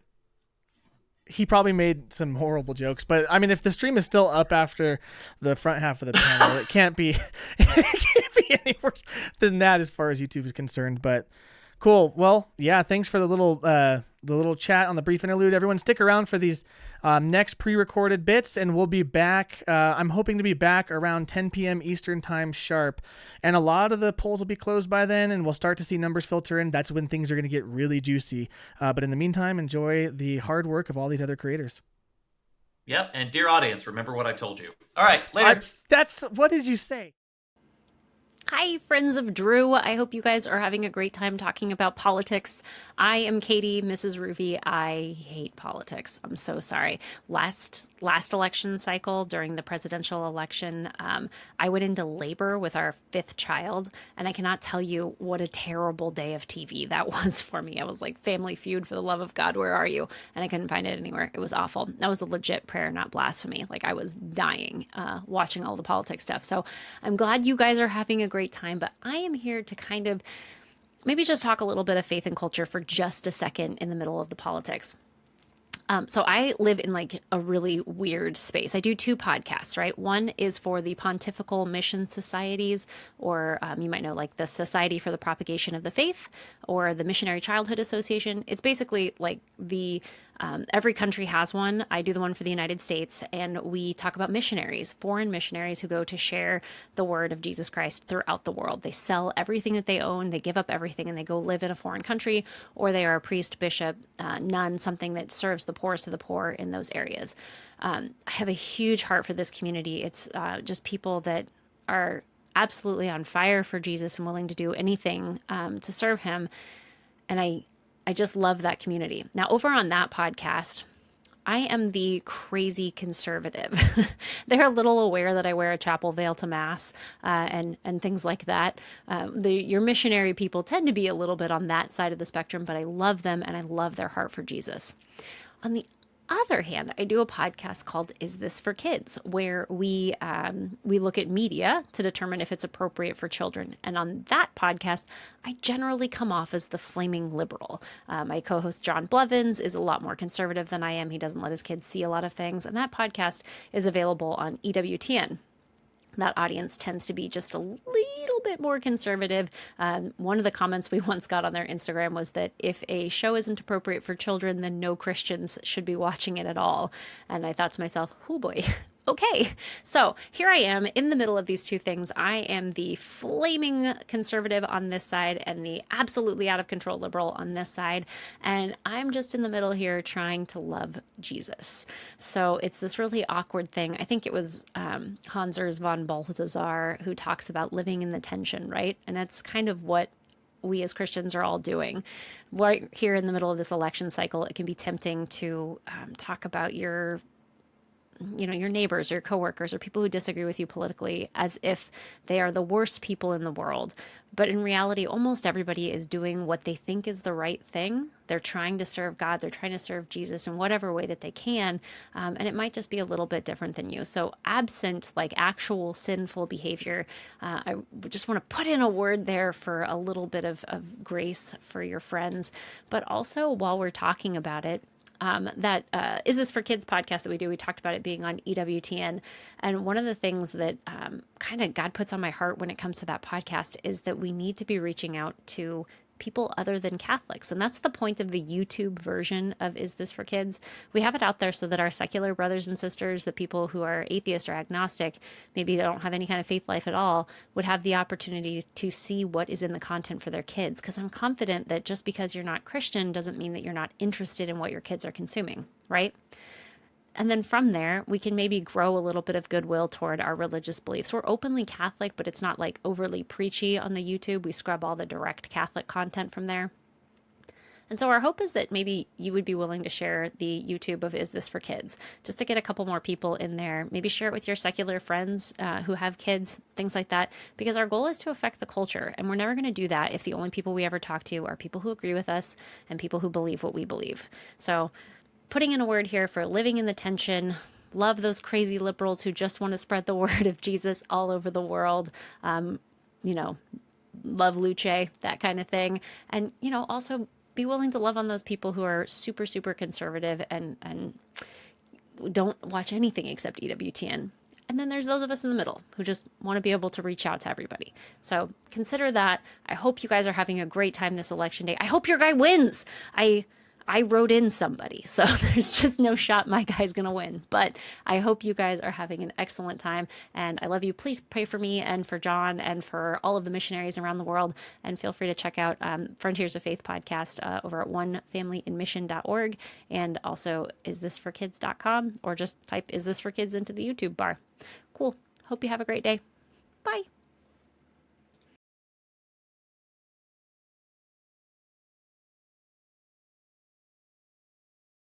Hi guys, Desiree Cifuentes here from Uncatechized Catholic, and I wanted to talk to you today, stream of consciousness style, about being an American Catholic and navigating our faith and our politics, and what all we can do as faithful Catholics to make a difference in our politics and in our country and so on. And I want to say right off the bat, the obvious: get out and vote. Make sure you're voting. If you can vote early, do that. If you vote on the day of voting and go to the polls, do that. Clearly, voting is going to be the most effective way. If we can get all Catholics in the United States to vote, then we're going to be forces to contend with in the polls, and politicians are going to have to listen to our voice and our thoughts and our desires and so on and so on. And so, as far as one relatively brief act you can do that makes a difference, go vote. But I want to point out that voting is not the only thing we can be doing, and voting, while an act that we should be doing always as our civic duty, is not really the heart of transforming the country that we ought to have as Catholics. I don't want to go too far off topic by diving into faith plus works, but I find that this ties in quite well with faith and works. It's not one or the other, it's both, right? Faith without works is a dead faith, and the law alone never justifies anyone. The law doesn't make anyone perfect. You can't just simply be a really good, virtuous person and have a good life. You need that faith. You need that grace of God. We are not enough and sufficient on our own. We need God to move in our lives. We need the Holy Spirit to move through us and to influence us and to transform us. And so we need that initial spark of faith to then transform how we live our lives and to change us in meaningful and impactful ways. And I sort of view what I'm about to say and voting in a similar vein. Voting is very much a law. It's an act. It's a thing that we can do. And thinking carefully about voting and voting well, and voting even if you go, I don't know the answers to all of these, but I know the answers to some of them, or voting, taking extra time away from something else to research your voting. Those are all really good, necessary, valuable things. But I should say I'm concerned that there are a lot of Catholics who don't realize just how much power they have by themselves, in and of themselves, to make a really big difference and to massively influence their local area and their nation broadly.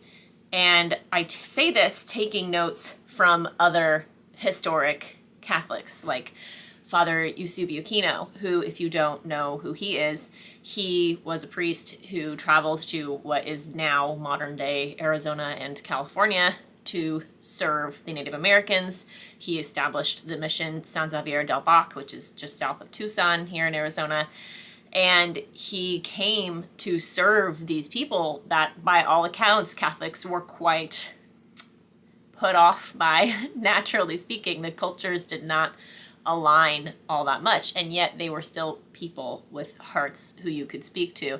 And in many, many ways, they were touched and transformed by their contact with these Catholic missionary priests who are not afraid to go out and to work and to evangelize, even if it meant being lonely, and even if it meant doing without a lot of life's comforts, and even if it meant martyrdom. Many, many, many Catholic priests, especially Jesuits, met martyrdom in the Southwest Americas, in the areas in and around Canada now. it was a difficult job to do, but these faithful men and women didn't shy away from it. And in a similar sense, we have Mother Frances Xavier Cabrini and Mother Angelica and Father Flanagan, who's right behind me right there, and Fulton Sheen. All of these Americans came and saw the work ahead of them and said, okay, I can do it. And I don't know how familiar you are with each and every one of their stories, but to give you a brief explanation of each of those people and why they matter to this conversation, Mother Frances Xavier Cabrini was an Italian. She came to the States hoping to accomplish one task, but being assigned with another. She wanted to start in Asia to evangelize the Asian population, but the Pope sent her to New York, to 4 Points, which was like the Italian slums, basically, at the time, and she served Italian children who were not being taken care of, whose parents had died, who had been neglected and ignored by the American government. And she was so special because in the face of being told no so many times, she never stopped fighting for what she knew was right. She never stopped fighting for what she knew her calling was, and she never once violated her place and her positioning. She never tried to usurp somebody's powers. She never tried to do something that would go against her vows. She always worked within the confines of reality and within the boundaries placed ahead of her, but she worked creatively and she worked tirelessly and she worked hard to create ultimately a very, very beautiful orphanage in New York that impacted many, many, many young children. Then we have Father Flanagan over here, who very similarly was taking care of boys in particular, and he established Boys Town, Nebraska. It's literally a town in Nebraska that at the time, it's not too far outside of Omaha, it's like maybe 10 miles or so. And at the time, he had all of these little boys of various races, of various faiths, living together, and he's taking care of them in Omaha, I believe. And then they were forced out of Omaha because at the time, people thought that the co-racial cohabitation, as well as the mixed religious cohabitation, they thought it was wrong, that it was improper. They didn't want that to happen. And he could not find housing for these boys that he was taking care of. So he went out and bought something like 460 acres of land outside of Omaha and established Boys Town. And he built this town on this land to take care of these boys. And they got vocations training and skills and education, and they ate together and they learned together and they celebrated their different faiths together and things like that. And he just took very good care of these young boys and established a really wonderful community that's still alive today and still serves, this is my cat, still serves children today. And he, again, did all of this on his own. He didn't have the money. He just had, no, kitty, bad cat.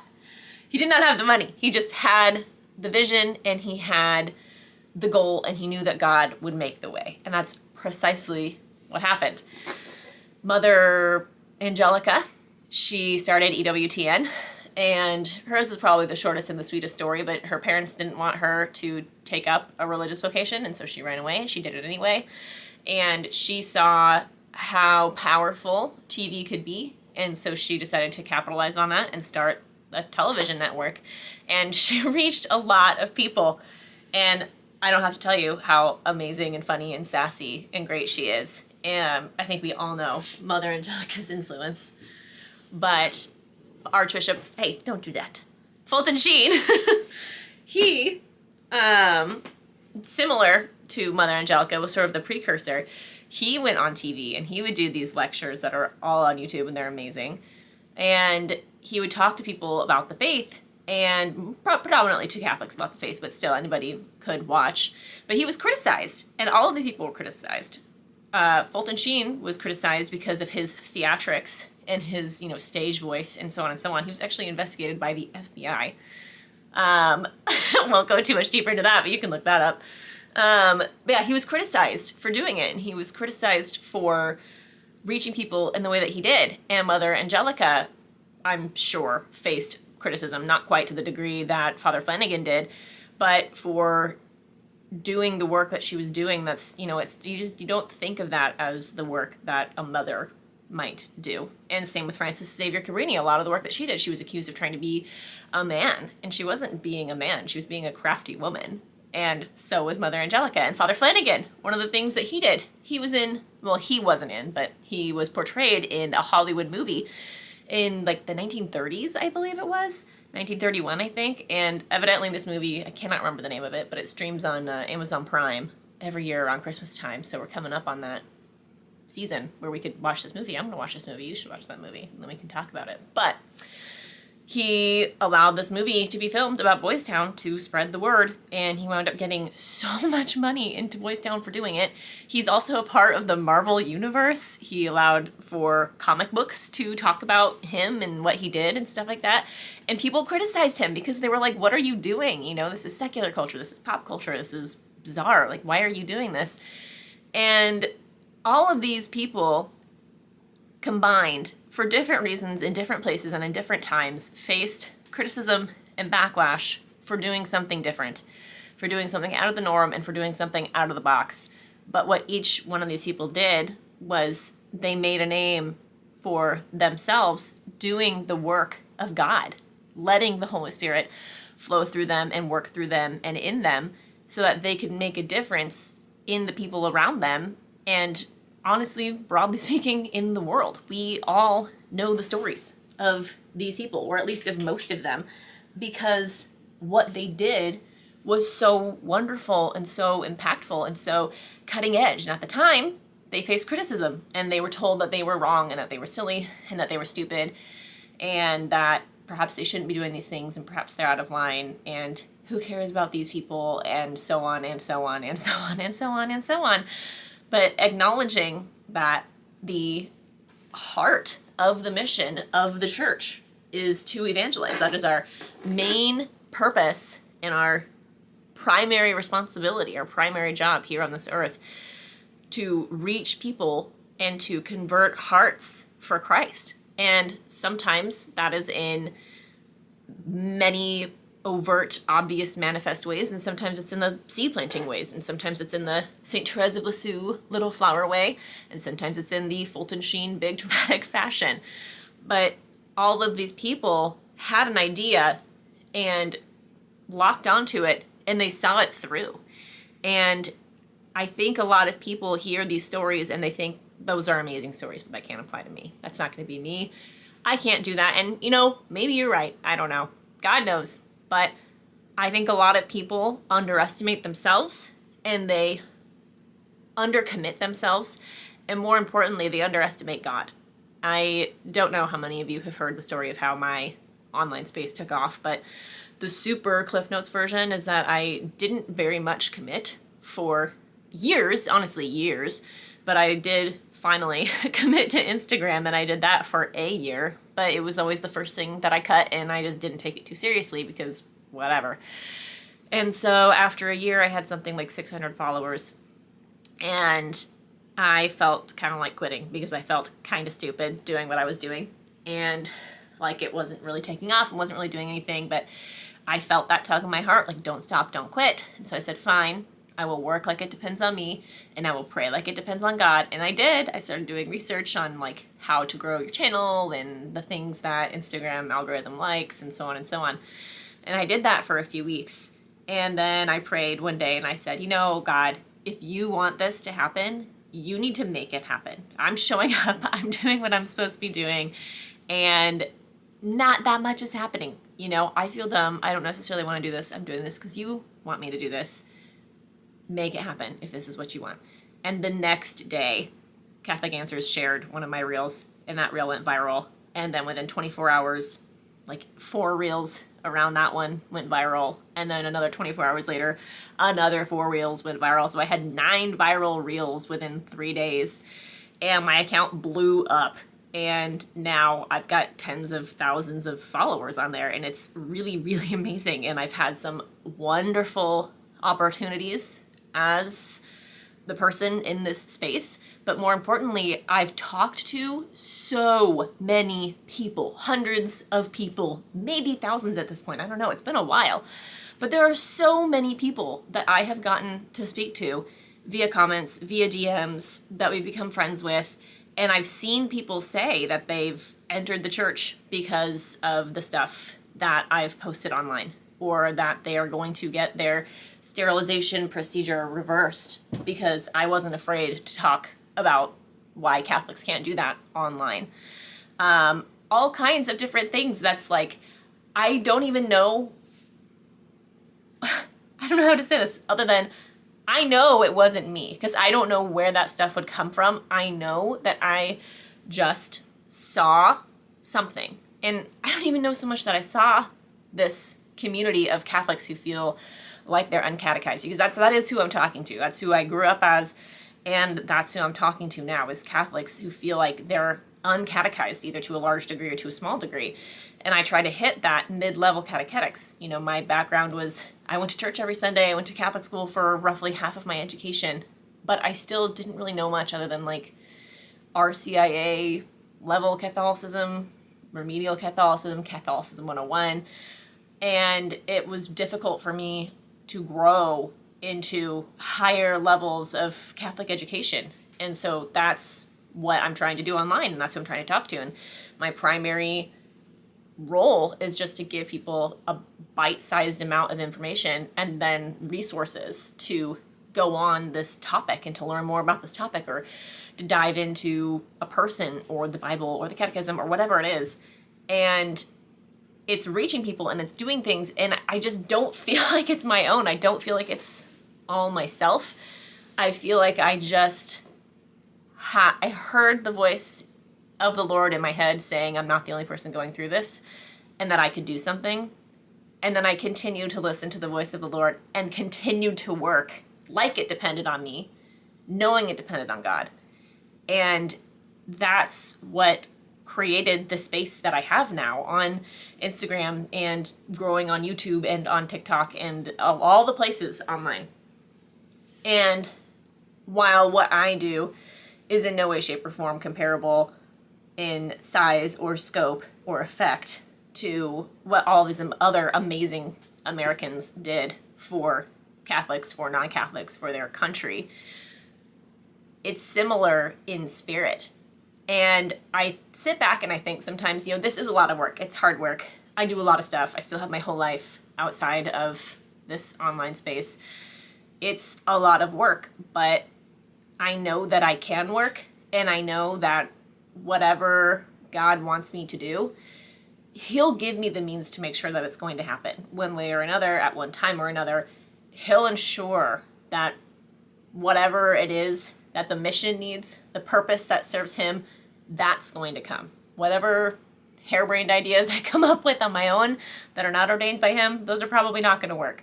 But the things that He wants are going to work. The people that He wants me to reach, or He's going to reach through me, I'm going to be able to reach them. And I think people are very much thirsty for a beverage that only the Catholic faith can quench.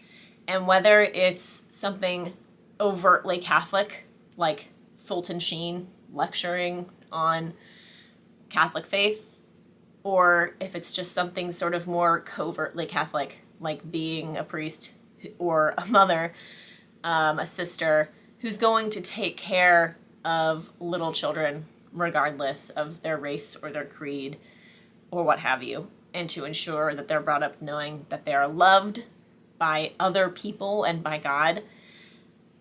Whatever it is, God will put whatever we need in front of us in order for us to make it happen, and it's just up to us to do it. And so I guess the culmination of this stream of consciousness is to listen for that little voice in your head that's telling you what you can do. Again, whether it's little flower style or big dramatic on TV style, Listen for what it is you can do, what talent it is you have, what natural inclination you're inclined toward, and discern the ways that you can capitalize on that to further God's work in the world and in our country. You can get out there and you can vote, and you can do that one day of the year, and then you can spend the other, not even of every year for that matter, for presidents it's every 4 years, you know? But you do that act only every so often, and you can spend the other 364 days that you're not voting doing these other things and listening for the voice of the Lord, and either supporting a bigger cause behind the scenes or getting in front of people or in front of a camera and doing something that makes a difference. And as long as whatever it is that you're doing is what God has given you purpose and talent and means to do, it'll be successful. And I want and I hope and I pray that more people are successful in capitalizing on this, that they're fearless, that they're bold, that they're hardworking, and that they pray just as hard as they work. And I hope that whatever I've shared here today, that something resonates with at least one of you. And I hope that something comes from this, and that going forward, many Catholics take it upon themselves to do more work in their lives, in their communities, to reach and love more people and to let the Holy Spirit work through them so that God can transform this country into something wonderful. Father Flanagan, pray for us. Mother Angelica, pray for us. Father Eusebio Kino, pray for us. Fulton Sheen, pray for us. Francis Xavier Cabrini, pray for us. I'm praying for you guys. Please pray for me. It was nice talking to you. Bye. Hey everybody, Adrian from Sips with Sarah here, and Drew asked me to babysit a little bit while he was away during the live stream, so that's what I'm here to do. And look, I don't know what's going on right now because I'm recording this the day before the election, so the world could be on fire right now. Things could be going great right now, depending on who's winning and who's losing. But what I think we should do, just in case things aren't going very well and the world is on fire, is we should look at some memes. All right, let's just take a breather. We'll look at some memes. We'll have a little chuckle, and then we can go back to stressing out and crying and the world being on fire and all that. But let's just take a break from that real quick. All right, so I'm gonna go through the Catholic memes subreddit, which is always hilarious, and I haven't checked it out in a while, so I'm interested to see what's been going on there recently. By the way, why do I look so ominous? I look like I'm gonna tell a scary story right now or something. Anyways, if you haven't checked out r/Catholic memes, I highly recommend it. It's hilarious, and if you're just in the need for a laugh, then they got you covered, so just check it out. All right, so this one says the state of Twitter right now, and it's this guy saying very mean things. And then we have, what is that supposed to be, the Pope? What a silly character. This will sure resonate with young people. Yeah, that's pretty accurate. This one says the first thing I thought when I saw Luce. Luce is amazing. Luce is terrible. Me. So the Vatican endorses wearing the rosary? Yeah, that did confuse me, right? Because I was told that you're not supposed to do that. So here I am, like wearing the rosary here because I don't want to wear it around my neck, but I also don't want to just like stuff it in my pocket because then it's going to fall out or something. But I'm like, hey, if Luce can wear it on her neck, why can't I just put it on my neck? It's fine. It's fine. It's just all Luce memes right now, which is what I expected. And I'm kind of glad that that is what it is right now. There's so many cool pictures that people have made of her, like so many cool fan arts. I haven't seen this one yet. Is Pope Francis saying, I send you, Luce, to evangelize the youth. Do not be discouraged by the rad trads, Protestants, and orthos. Pray, trust, and fill many hearts with the joy of the Lord. Wow. I just don't see how you could be mad at her. So wholesome. More Luce. Yes. Okay. We need a game. We need an anime for sure.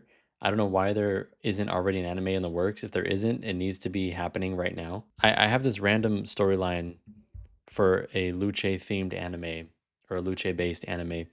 And it's Luce. She's in the Crusades, the early 11th century. And she's fighting and she's like a really good warrior. and she's fighting like these pagan hordes that are trying to whatever be, commit atrocities against Catholics or whatever.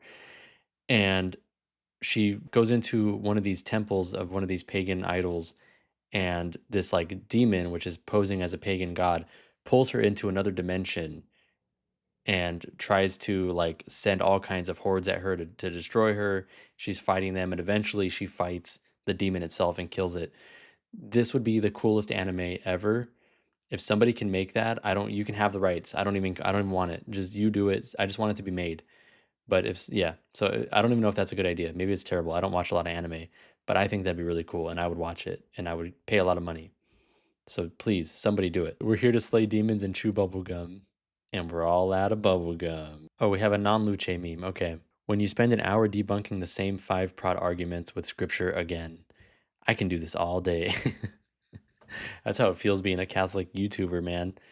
It's like the same things over and over again. That's why I did a playlist called Common Misconceptions About Catholicism, because I'm like, look, let me just do this once and for all. We'll just get it all taken care of, because every time I do a reaction video to some Protestant video, it's the same handful of arguments. And I'm like, look, I don't think I can do this anymore. I'm losing patience. I'm losing, my hair is turning gray.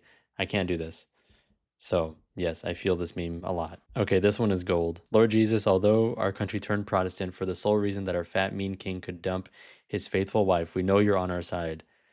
So please destroy these horrible monsters who believe your mother should be revered. Amen. Wow.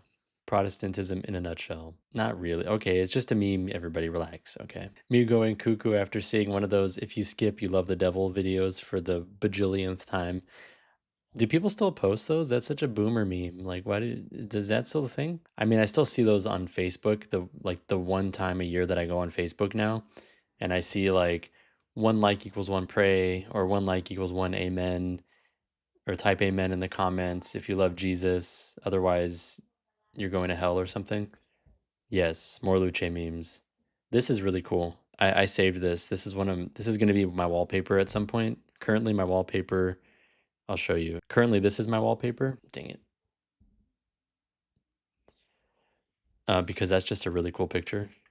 I don't care who you are. But eventually, that'll get old, and I'll change it to this picture. May God and anime be with you. Yes. I don't even like anime, but I think I'm going to start liking anime just because of Luce. Prots win communion. I hope you're hungry for nothing. That's mean, but it's funny. Come on. O Luce of the Lake, what is your wisdom? Submit to Rome. Based. Here's some more Luce fan art.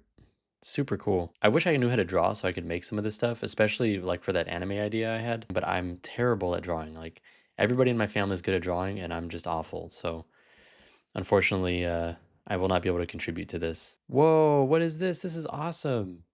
It's like a giant Luce blow up thing. That is so cool. Thank you again today, Giant Luce-chan. That's awesome. Where do I get one? How does the merch come out so fast? And also, my wife has a 3D printer, and I was looking on the app where you can look at designs. There's already a Luce model that you can 3D print. It's so cool. That happened really fast. Reformation Day is just evangelical Kwanzaa. It changed my mind. I've never thought of it like that. But yeah, that's kind of true. I don't want to say this one out loud, but I want to include it in the video because it's funny. Okay, hear me out. You get some holy water, you put it in a humidifier, and once you turn it on, you'd essentially turn your home into a gas chamber, but for demons. I do have some holy water. I don't have a humidifier, but that is making quite the case to go buy one. I don't know what this is, but it's awesome. It's the It Clown in the gutter, and then Luce's looking down. That's great. When I get to heaven, saints who were martyred for their faith, me, a guy who made memes. It's not much, but it's honest work. How do people make this stuff? People are so talented. Reformation Day memes. Look what they need to mimic a fraction of our power. You cannot match the Luce memes. Protestants trying to make Reformation memes popular. Luce. Pathetic. Make sure you check your kids' Hallows Eve candy. Found a Luce in mine. You got to be careful out there. This is another one that's just really cool. I don't know if this is modeled after a specific anime, but it's just awesome. Look at the detail and her crazy face, and then her glove says Jesus Christ is in heaven. It's just so cool. I want to learn how to draw just so I can make stuff like this. Oh yeah, did you guys know Luce has a dog? What's the dog's name? What are like all these other people? Do they have names? Who are these people? We need names. People are posting AI art of Luce on r/Catholic memes. The comments are saying AI bad stuff. Yeah, man, I posted some videos and I used AI for the thumbnails, and I did not hear the end of it on in the comment section. People were so upset. They were like, "Yeah, cool video and all, but please don't use AI art." And I didn't realize that this was like a taboo thing to do or whatever, because I just thought of it as like, this is really helpful. I can't draw. I don't have any art skills. I'm not great at design, but if I can use some AI art to make some quick thumbnails, that's pretty helpful. But after all of the feedback, and it makes sense because people were like, look, there's some great artists out there that you could be supporting instead of using AI art. AI art doesn't look good. Like, it looks sad and emotionless and lifeless, which I can see. It's true. But man, I didn't expect that. But I will not be using AI art in my thumbnails anymore. Don't you worry. New Cliff video. Nice. She's everywhere. She's there telling Cliff, submit to Rome. This is awesome. Again, Jesus spoke to them, saying, I am the light of the world. Whoever follows me will not walk in darkness, but will have the light of life. So cool. Whoa, we got a PewDiePie meme in here. I didn't expect that. PewDiePie is awesome. You need to have a good balance between traditionalism and modernity in the church if people, especially the youth, want to return to Christ. One without the other doesn't work, and we've seen this very well in other denominations. And that's a fact. That's true. It's obviously good to maintain traditions that the church has held for 2,000 years at this point, especially when it comes to theological truth that the church has declared dogmatically, of course. But even in the Mass, it's good to have like the Mass be consistent across millennia. But if you have nothing to contribute to the culture of the day, if you have no interaction with the culture of the day, you're just going to be an island, and no one's going to be coming into the church because no one is even coming across the church because the church isn't interacting with the culture. I have a feeling this is trying to defend Luce, right? Because it's trying to say, yes, Luce is a reflection of the church's attempt to appeal to modern sensibilities like anime, people who are fans of anime, people in the East especially. And you could say that that's bad, but it's not bad, really. As long as the message doesn't change, as long as we're not compromising our morals or the truths that the church has held to for 2,000 years in order to like make people like us, that's when it gets really cringe and bad, and then your church just empties out really fast, as we've seen with the Church of England and with Methodism. It's not looking good for those branches of Protestantism because they've modernized their theology, and modernizing your theology should not be the goal. Maybe repackaging it and trying to make it appeal to a younger audience, or modernizing certain things within the church. But there's definitely a balance to be had, and I think this meme makes a good point. Anyways, back to Luce memes. The Pope drops a new encyclical, Sleep, and the Synod releases its final document, and the Pope makes it magisterial, Sleep, and Luce discourse. Yep. Oh, we got some anti-Luce memes here. So no to Luce, but yes to this wonderful piece of art. Yeah, I mean, I get that. People were saying that, look, the church has made some really beautiful stuff for the year of Jubilee in the past, and this is just disappointing in comparison to those. Sure, I mean, this isn't as well thought out. Maybe it's not as deep. Maybe it's not as grand.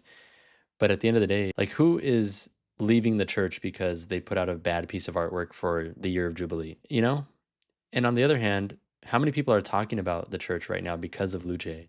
Lots of people who are not, Catholics, who don't know anything about the church, are now talking about it because of Luce. I mean, you could continue to make really beautiful pieces of art like that nobody cares about nowadays, and then you will just fade into irrelevance. Or you can make Luce, which is very simple and very, you could say, not very well thought out or whatever, not very deep, not very grand, but now everybody's talking about it. I think that in itself is a win. All right, y'all, that is all the time that we have together today to look at Luce memes. Thank you so much for joining, and thank you for watching this stream. Something's going to be happening after this video, so just stay tuned for whatever that is. I'm sure it's going to be amazing. And now we can go back to stressing out about the state of the world. Now that we've got our laughs out, we've got our Luce memes done and gone through, now we can go back to crying, stressing out, or maybe celebrating whatever, if it's going the way that we want it to. Yeah. Anyways, if it's okay, I want to close in a prayer. I found this prayer, which is a prayer of one of St. Francis's prayers. And I just thought, wow, this is really relevant and something that just I took to heart. So if you don't mind, I'm going to go ahead and pray this with you guys. In the name of the Father, and of the Son, and of the Holy Spirit. Lord, make me an instrument of your peace. Where there is hatred, let me sow love. Where there is injury, pardon. Where there is doubt, faith. Where there is despair, hope. Where there is darkness, light. Where there is sadness, joy. O divine Master, grant that I may not so much seek to be consoled as to console, to be understood as to understand, to be loved as to love. For it is in giving that we receive. It is in pardoning that we are pardoned. It is in dying that we are born to eternal life. Amen. In the name of the Father, and of the Son, and of the Holy Spirit. Amen. Thank you again. And go check out my channel, Sips with Sarah, if you haven't already. And check out some videos there after this live stream, of course, because this live stream is important. You need to stay here and watch this. But afterwards, just make a note of it and then go and watch it afterwards. Go check out my channel afterwards. And yeah, if you go check it out, I'll see you over there. Until next time, God bless. When the world is a truly messed up place, or rather, I should say, when we are jolted to awareness of the world's pitiful state, many of us may experience the urge to escape, to flee in our minds anyway, from the mundanities of daily life and the numerous horrors that loom in society at large, threatening our sense of peace. We may satisfy those urges in any number of ways, some decidedly unhealthy, such as the bottom of a bottle, some perhaps neutral in value that are largely nothing more than temporary distractions, such as your average sports team or TV show. And then there are some means of escapism that are decidedly good, that are not, as J.R.R. Tolkien would put it, the flight of the deserter, but rather the escape of the prisoner. It wouldn't be too much of a stretch, really, to say that our modern world is a prison, a cave, perhaps, one from which we should seek to escape. While creation itself is, of course, good and beautiful, it's safe to say that we have made an awful mess of it, and that we should seek a world that is not quite so twisted, cruel, and wicked. That's not to say that our escapism should be into lands where no flower ever wilts, and no evil ever befalls an undeserving soul. Stories like The Lord of the Rings are full of danger, sorrow, and death, yes, but at the same time, they also speak one unassailable, inevitable truth. No matter what evils they may contain, those evils will suffer a fatal, final defeat. They point toward the good news itself, giving a fleeting glimpse of joy, joy beyond the walls of the world. If you seek escape from whatever sorrow or pain exists in your life, remember this. The escapee cannot merely run away from something. He or she has to run toward something else. When Jean Valjean was freed from prison, he was lost and directionless, falling back to a life of crime out of mere necessity, until he was given direction by the good bishop, even if that direction was nothing more than to live a good and upright life devoted to God. I say nothing more, not because that is a low calling, it is in fact a very high and universal calling, but rather because it is a general one, not one with explicit directions or instructions. It is a framework around which we must shape our lives, and that framework is absolutely indispensable. So when we seek to escape from the stress and anxiety of this election, from the fallout that will likely arise, and from the society that proclaims loudly and proudly that our beliefs and ourselves are not valued, let us find that escape, at least from time to time, in a story that lifts us up, that reminds us of truths about the world, about ourselves that we have perhaps forgotten. Middle-earth is real, not because we can actually set foot there, but because within its borders we can find true examples of courage, of humility, of friendship, of self-sacrificial love. We witness men and women who seem too good for this world, but that is only because our world has sunk so far from what it was created to be. To escape into such stories is not to flee from responsibility, to fly from the battles of our time, but rather to envision the world we fight for, the world which our Lord and King promises he will bring about at the end of all time. In that way, this escapism bears some resemblance to prayer. It is a good thing to read about heroic, courageous men and women who refuse to back down in the face of overwhelming and seemingly unconquerable evil, to be strengthened by their stories, just as it is a much better thing to run directly to our God and ask Him for the strength and fortitude to fight our own battles in a society that seems to think it has already defeated us. When you view stories, especially fantasy, through this lens, you cannot help but discover that evangelium exists even when the creators of said stories did not intend it. When artists genuinely attempt to create something beautiful, to craft a narrative meant to lift up and inspire its audience, they cannot help but inject some good news, some universal and timeless truths. The story of a monstrous, murderous man may highlight the incredible power of redemption. The truth that even the most broken and hardest-hearted among us can be redeemed. The tale of two sisters struggling through this brutal, unforgiving life bestowed upon them merely due to where they were born can show us the necessity of love for one another, that the willingness to lay down one's life is the greatest gift one person can give another. In the story of a broken, despondent old man, we may find new hope as he comes to care along with the audience for more than his own moment-to-moment survival, through discovering that he truly does care about the lives of those who come after him, those who unexpectedly and suddenly have need of him. We may enter into these stories in order to escape, but we know that inevitably we must return. The prisoner may rightfully dream about life beyond his cell, but he still inhabits that dark, dank little space.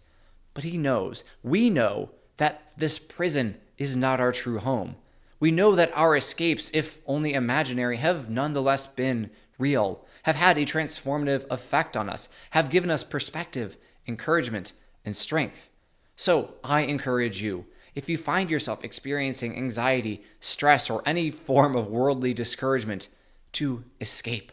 Let yourself be enveloped by a story that is more true, more beautiful, and more real than the prison which we inhabit. Our true home is not this world, and yet, while we still inhabit it, in order to remind us why we strive, fight, and suffer, let us visit places that more closely resemble our true home.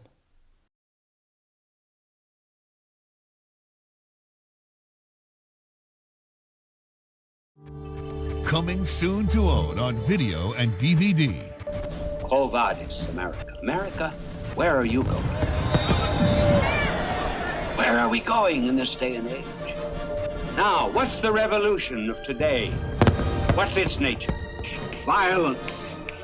Violence just for the sake of violence, which involves destruction of everything that is in the past. Seatbelts, everyone!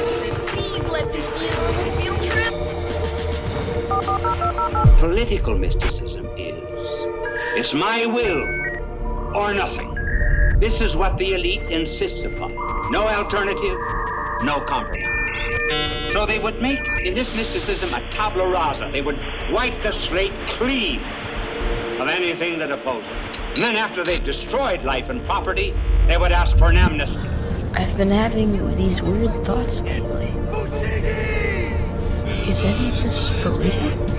Or not? Heard the sound of a rubber ball breaking a window. These are not three separate devices. This is one device, and we are calling it iPhone.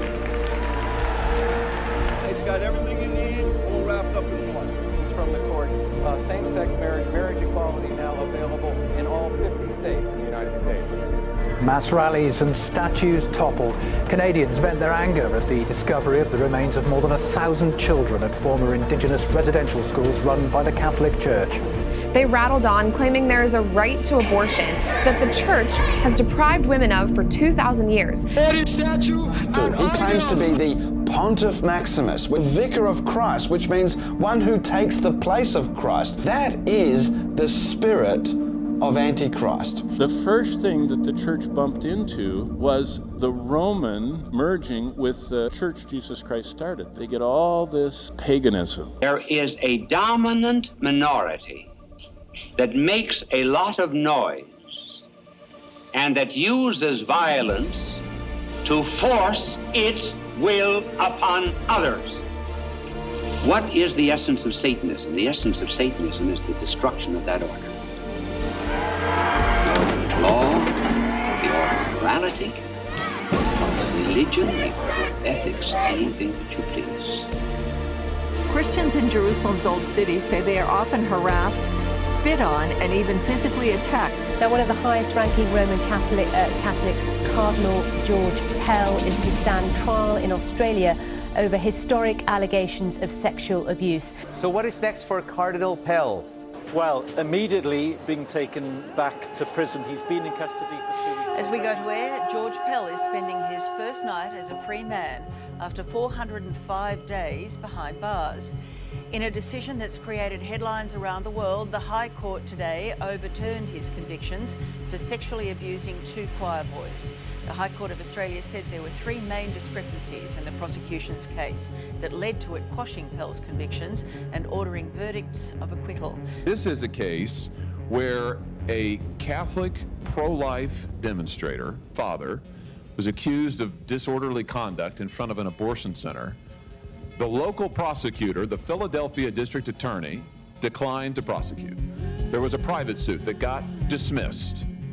And then after all of that, your Justice Department sent between 20 and 30 armed agents in the early morning hours to the Houck's private residence to arrest this guy after he had offered to turn himself in voluntarily. There is a secret cabal intent on destroying them, and it's hidden behind every government and every system of power and every human being that has power over you. And it seeks to destroy you and own you and enslave you, and it wants to see you ruin yourself, and it hates you. It's the devil.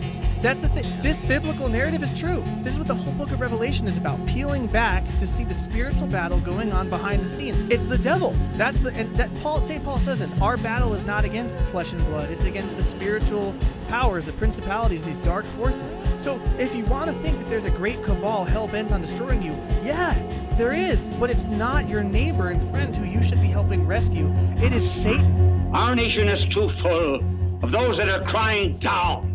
Down with the universities, down with schools, down with the churches, down with teachers, down with government, down with the police.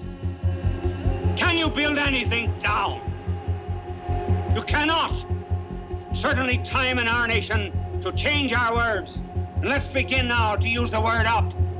Up from all of this filth, up from this violence, up from this indifference of courts, up to the hid battlements of eternity, up to God.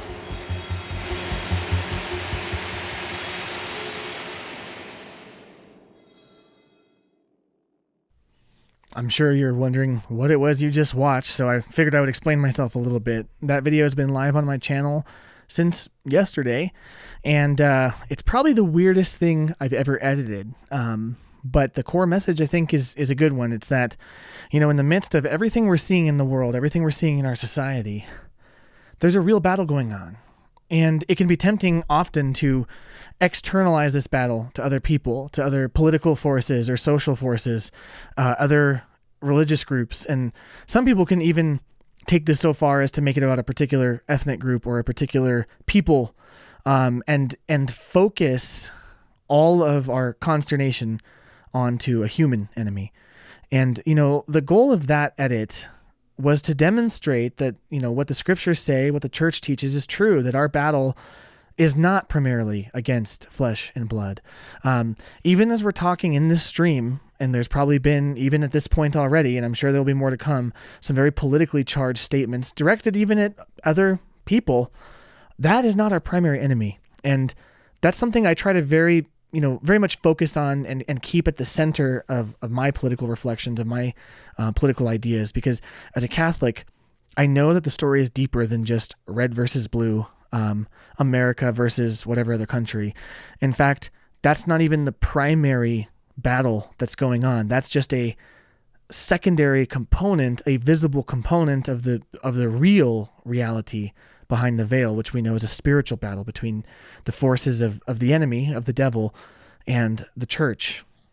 Now, what that means is when we have someone that is on the opposite side of the church, when there's someone that's an enemy of the church, they're someone that has been deceived or confused or trapped or enslaved. And how often is that true of us? That's often true of me.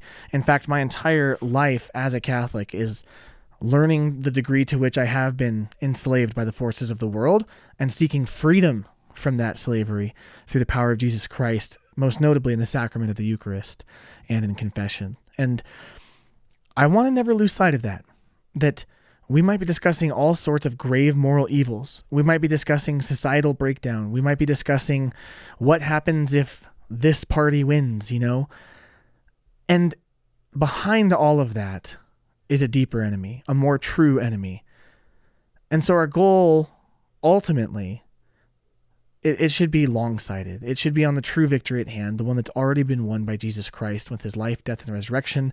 And that is the battle we're fighting. We know we're on the winning side of that battle so long as we don't lose focus and we don't give in to the temptation to fight the wrong enemy. Now, I don't know what we've been talking about as I'm recording this because this is pre-recorded, but that is my goal with this election stream, with this channel, is to bring the gospel into the digital sphere, because this is where the culture is being propagated right now. And we need to fight that battle where the battleground is, in the digital sphere, but also in our local spheres, which is probably far more important than the national vote, to be honest. You have a lot more sway locally than you do nationally. And even politics aside, you have a lot more sway in the lives of your neighbors, your friends, your family, and the other people in your community who you might not have bumped into yet that God might put in your path.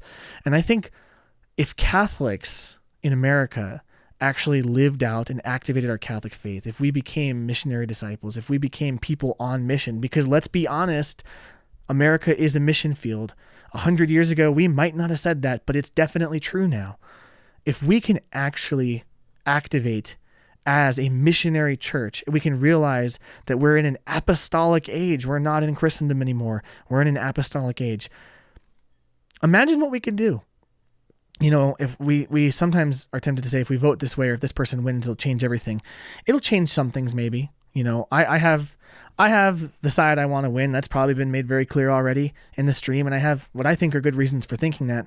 But I know that the real enemy is deeper and bigger, much more evil, frankly, than any human being is.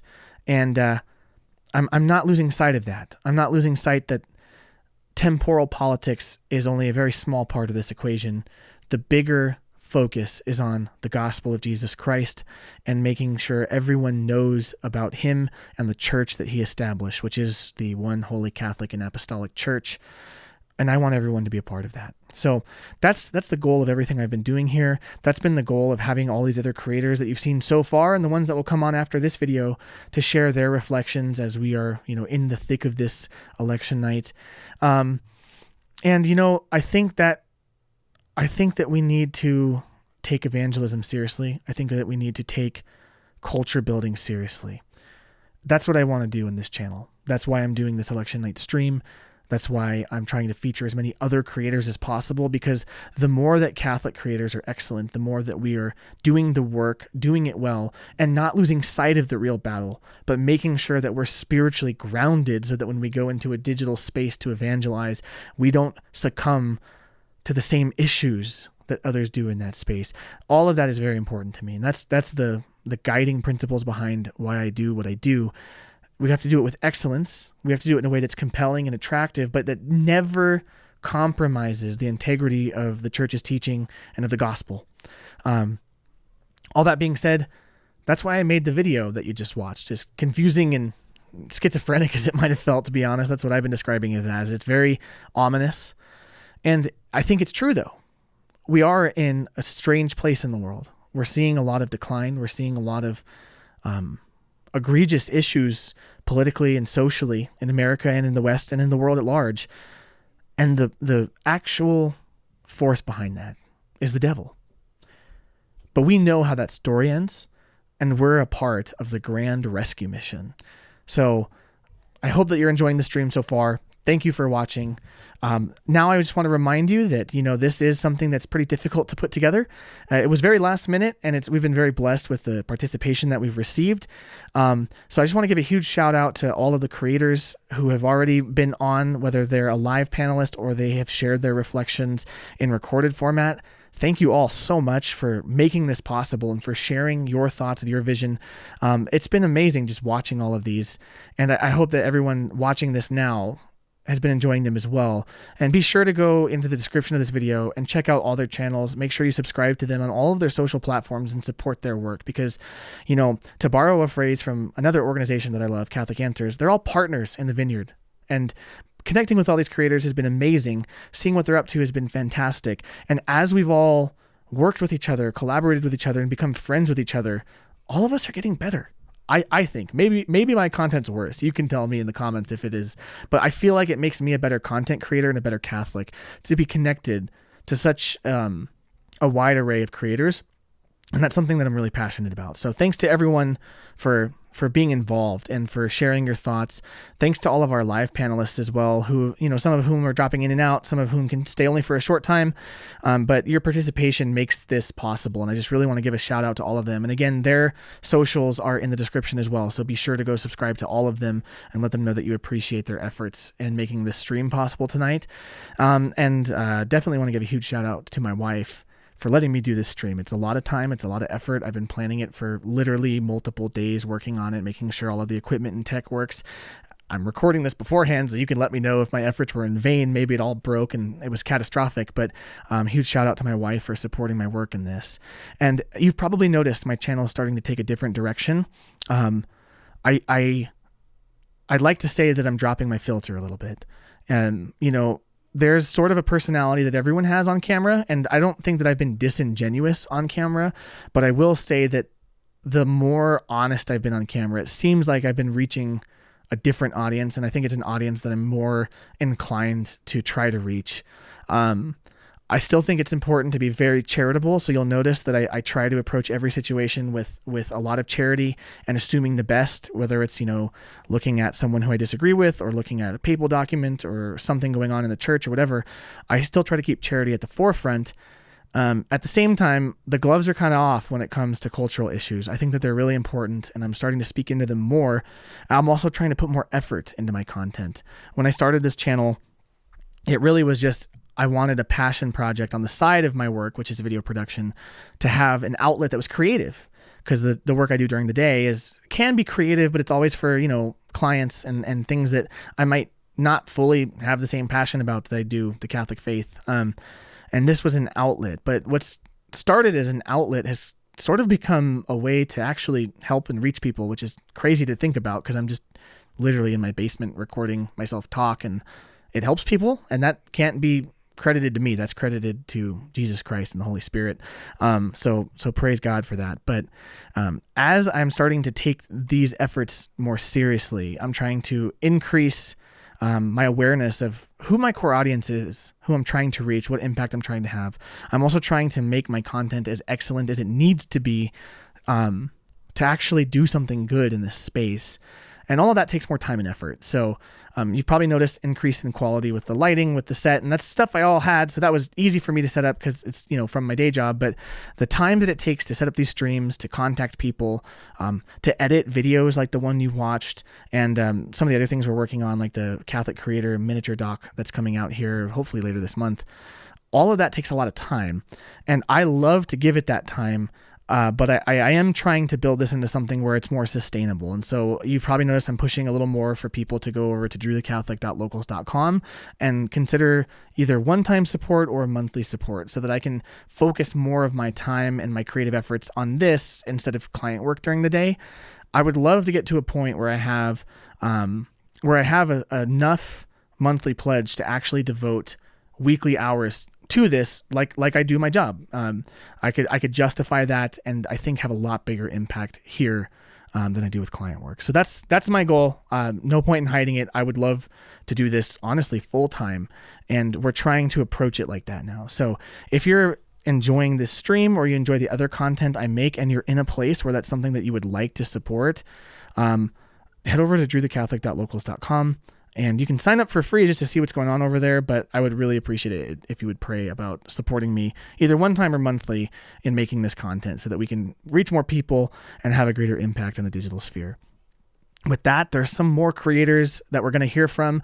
I'm still pre-recorded right now. This is not live, and it will not be live until those pre-rolls are done. So I had a church event going on that I had to go to. So once we get back from that, the election stream will continue. But until then, please enjoy these following reflections from other Catholic content creators. And thanks for watching. We'll see you back live soon.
Who are you supposed to vote for as a Catholic? This is like a big deal. It feels existential, the future of the country. You know, the last 3 elections have felt this way. So for starters, I'd like to remind us and encourage us that when all said and done, we are citizens in the kingdom of heaven. This will pass. Our life is like a spark. So the things that feel so terrifying and so daunting in the context of the eternal time scale, when God willing, you're in heaven, and we're talking 1,000,000 years out into the future in heaven, these things won't matter anywhere near as much as our personal individual sanctity. So whatever the government is, whether we become persecuted because of the decisions that we vote, well, hey, maybe there will be opportunity for martyrdom and sanctification. Either way, my first thing I wanted to say is that's our focus. That's the thing we'll be held accountable for, is what kind of life of love do we live? How do we love our family? How do we love those around us, those we are called to take care of and be responsible for? So, you know, let's take a deep breath before we worry about the end of the world, whoever you vote for. But how should we vote, right? So I think that there's 2 schools of thought right now for Catholics. Number one is you try to find a position that perfectly exemplifies the Catholic values. And so you see one option is to find a third party, right? Because they think that the main 2 candidates clearly have expressed anti-Catholic positions, at least partly, for each. And so one option is, hey, I'm going to vote third party, clear my conscience. Okay, on the other hand, you know that by doing so, you're not really playing in the main game, right? You're kind of making a symbolic gesture. You're not actually going to have an impact. Fair enough, right? The other option is to pick the lesser of 2 evils, because let's face it, it's either going to be Trump or Kamala that wins. And so before I even give you my thoughts on that, if you're interested, of course, here's my strategy. Let's say you really want to have this, you want the opportunity for a third party to emerge, and so we can let go of this 2-party setup. If you're in a state where your vote doesn't matter, so if you're in a deep blue state, deep red state, let's say, where you know that the Democrats will win that state, and then the Republicans will win the other state. Well, then fine, you can do your symbolic gesture of a vote, because if you vote third party in such a state, then in the aggregate, maybe that'll create enough percentage points so that in the future elections, people will take the third party vote seriously. But if you are in a swing state, if you are in a state that even adjacent to a swing state that could flip, I encourage you to play the real game. Pick between the lesser of two evils, all right? So that's my recommendation as a Catholic. It's just my personal opinion. If you're in a deep state, feel free to, be symbolic if you want. But if you're in a consequential state, take the game seriously, right? You have a voice. Now, how do you pick the lesser of two evils? Well, let's start with, don't think about the individual on the ticket. Think about the team associated with the ticket, and think about the system that's going to be implemented. Think about the reality that you are ushering in with your vote, right? So don't get caught up in all this personality issues. Think about the system, and how do you evaluate the system? Well, think about what matters most. What do you care about? So to me, right, some things that high on the list, right, is child trafficking. Would like that to end. Wars. What's a system that can lead to world peace? What's a system that can lead to stability in the country? Elevation of family life. Care for the unborn. Care for the marginalized. What can give us a sustainable system that will last for many decades? Most importantly, which system will reduce the friction of love, will reduce the friction in evangelization? Which system will allow us to spread the gospel? Which system will allow truth, goodness, and beauty to flourish? Even if the government officials don't promote truth, goodness, and beauty, which government setup will allow the system for you and I to share truth, goodness, and beauty like we might be doing now? Right? And so to me, when you start looking at it, of course, personally, I think the choice becomes obvious, and I'm not going to tell you who to vote for, but I just encourage you to think about what are the principles, what's going to work for the next 20, 30 years, and don't think about the individual on the top of the ticket. Think about the surrounding infrastructure and the team. And do you even know who that team is? Do you even know what you're supporting? Or are you just voting an anti the other? What's going to be the vote that helps our food supply? What's going to be the vote that helps our health care? What's going to be the vote that helps the life of the church? So again, I say this, but as a reminder, at the end of the day, look, we're in the kingdom of heaven. Give unto Caesar what is Caesar's. Yes, we're called to engage, but do not be dismayed. Do not be discouraged. The race that we are running is the call to holiness and sanctity, and we need to love each other, love God, love others, and whatever happens, whether things get better or worse, let us accept God's will providentially in our life and be there for each other.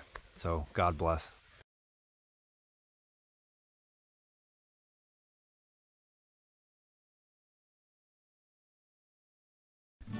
Greetings.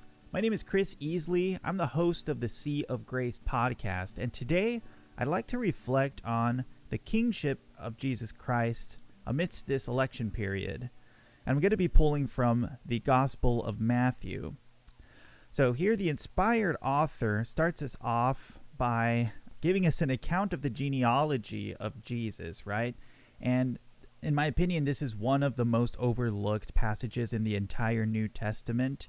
I'm guilty of having just skipped over this most of my life because I was not too familiar with the Old Testament itself. Now, a Jewish reader from the first century would read this genealogy. Every name has a meaning. Every name is history to them. And this is a long list of names of great people, of sinful people.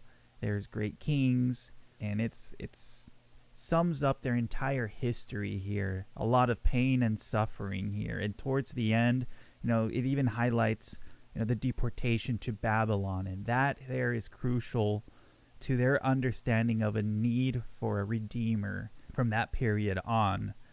And moves on to highlighting Joseph, the husband of Mary, from whom Jesus is born, called the Messiah, right?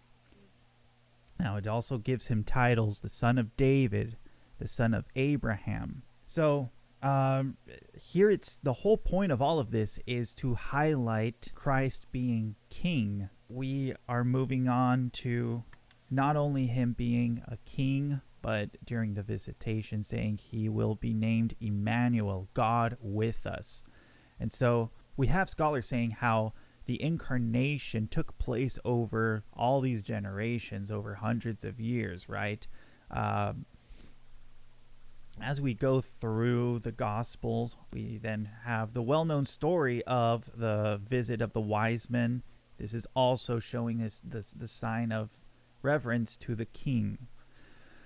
Now, contrasting all of this with our current leaders, our current earthly quote-unquote kings that we have today, today we're put against having to choose between these two different parties, right?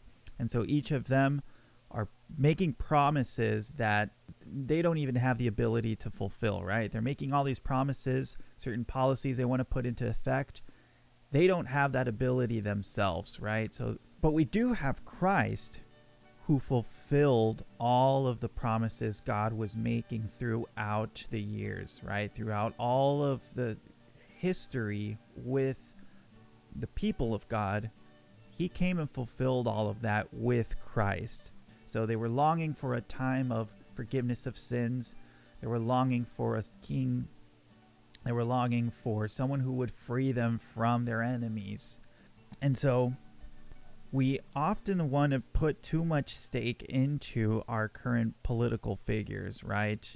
And now we vote them into office for 4 years and they're out the door. Maybe they'll have a chance at re-election. It's another set of 4 years and then they're out the door.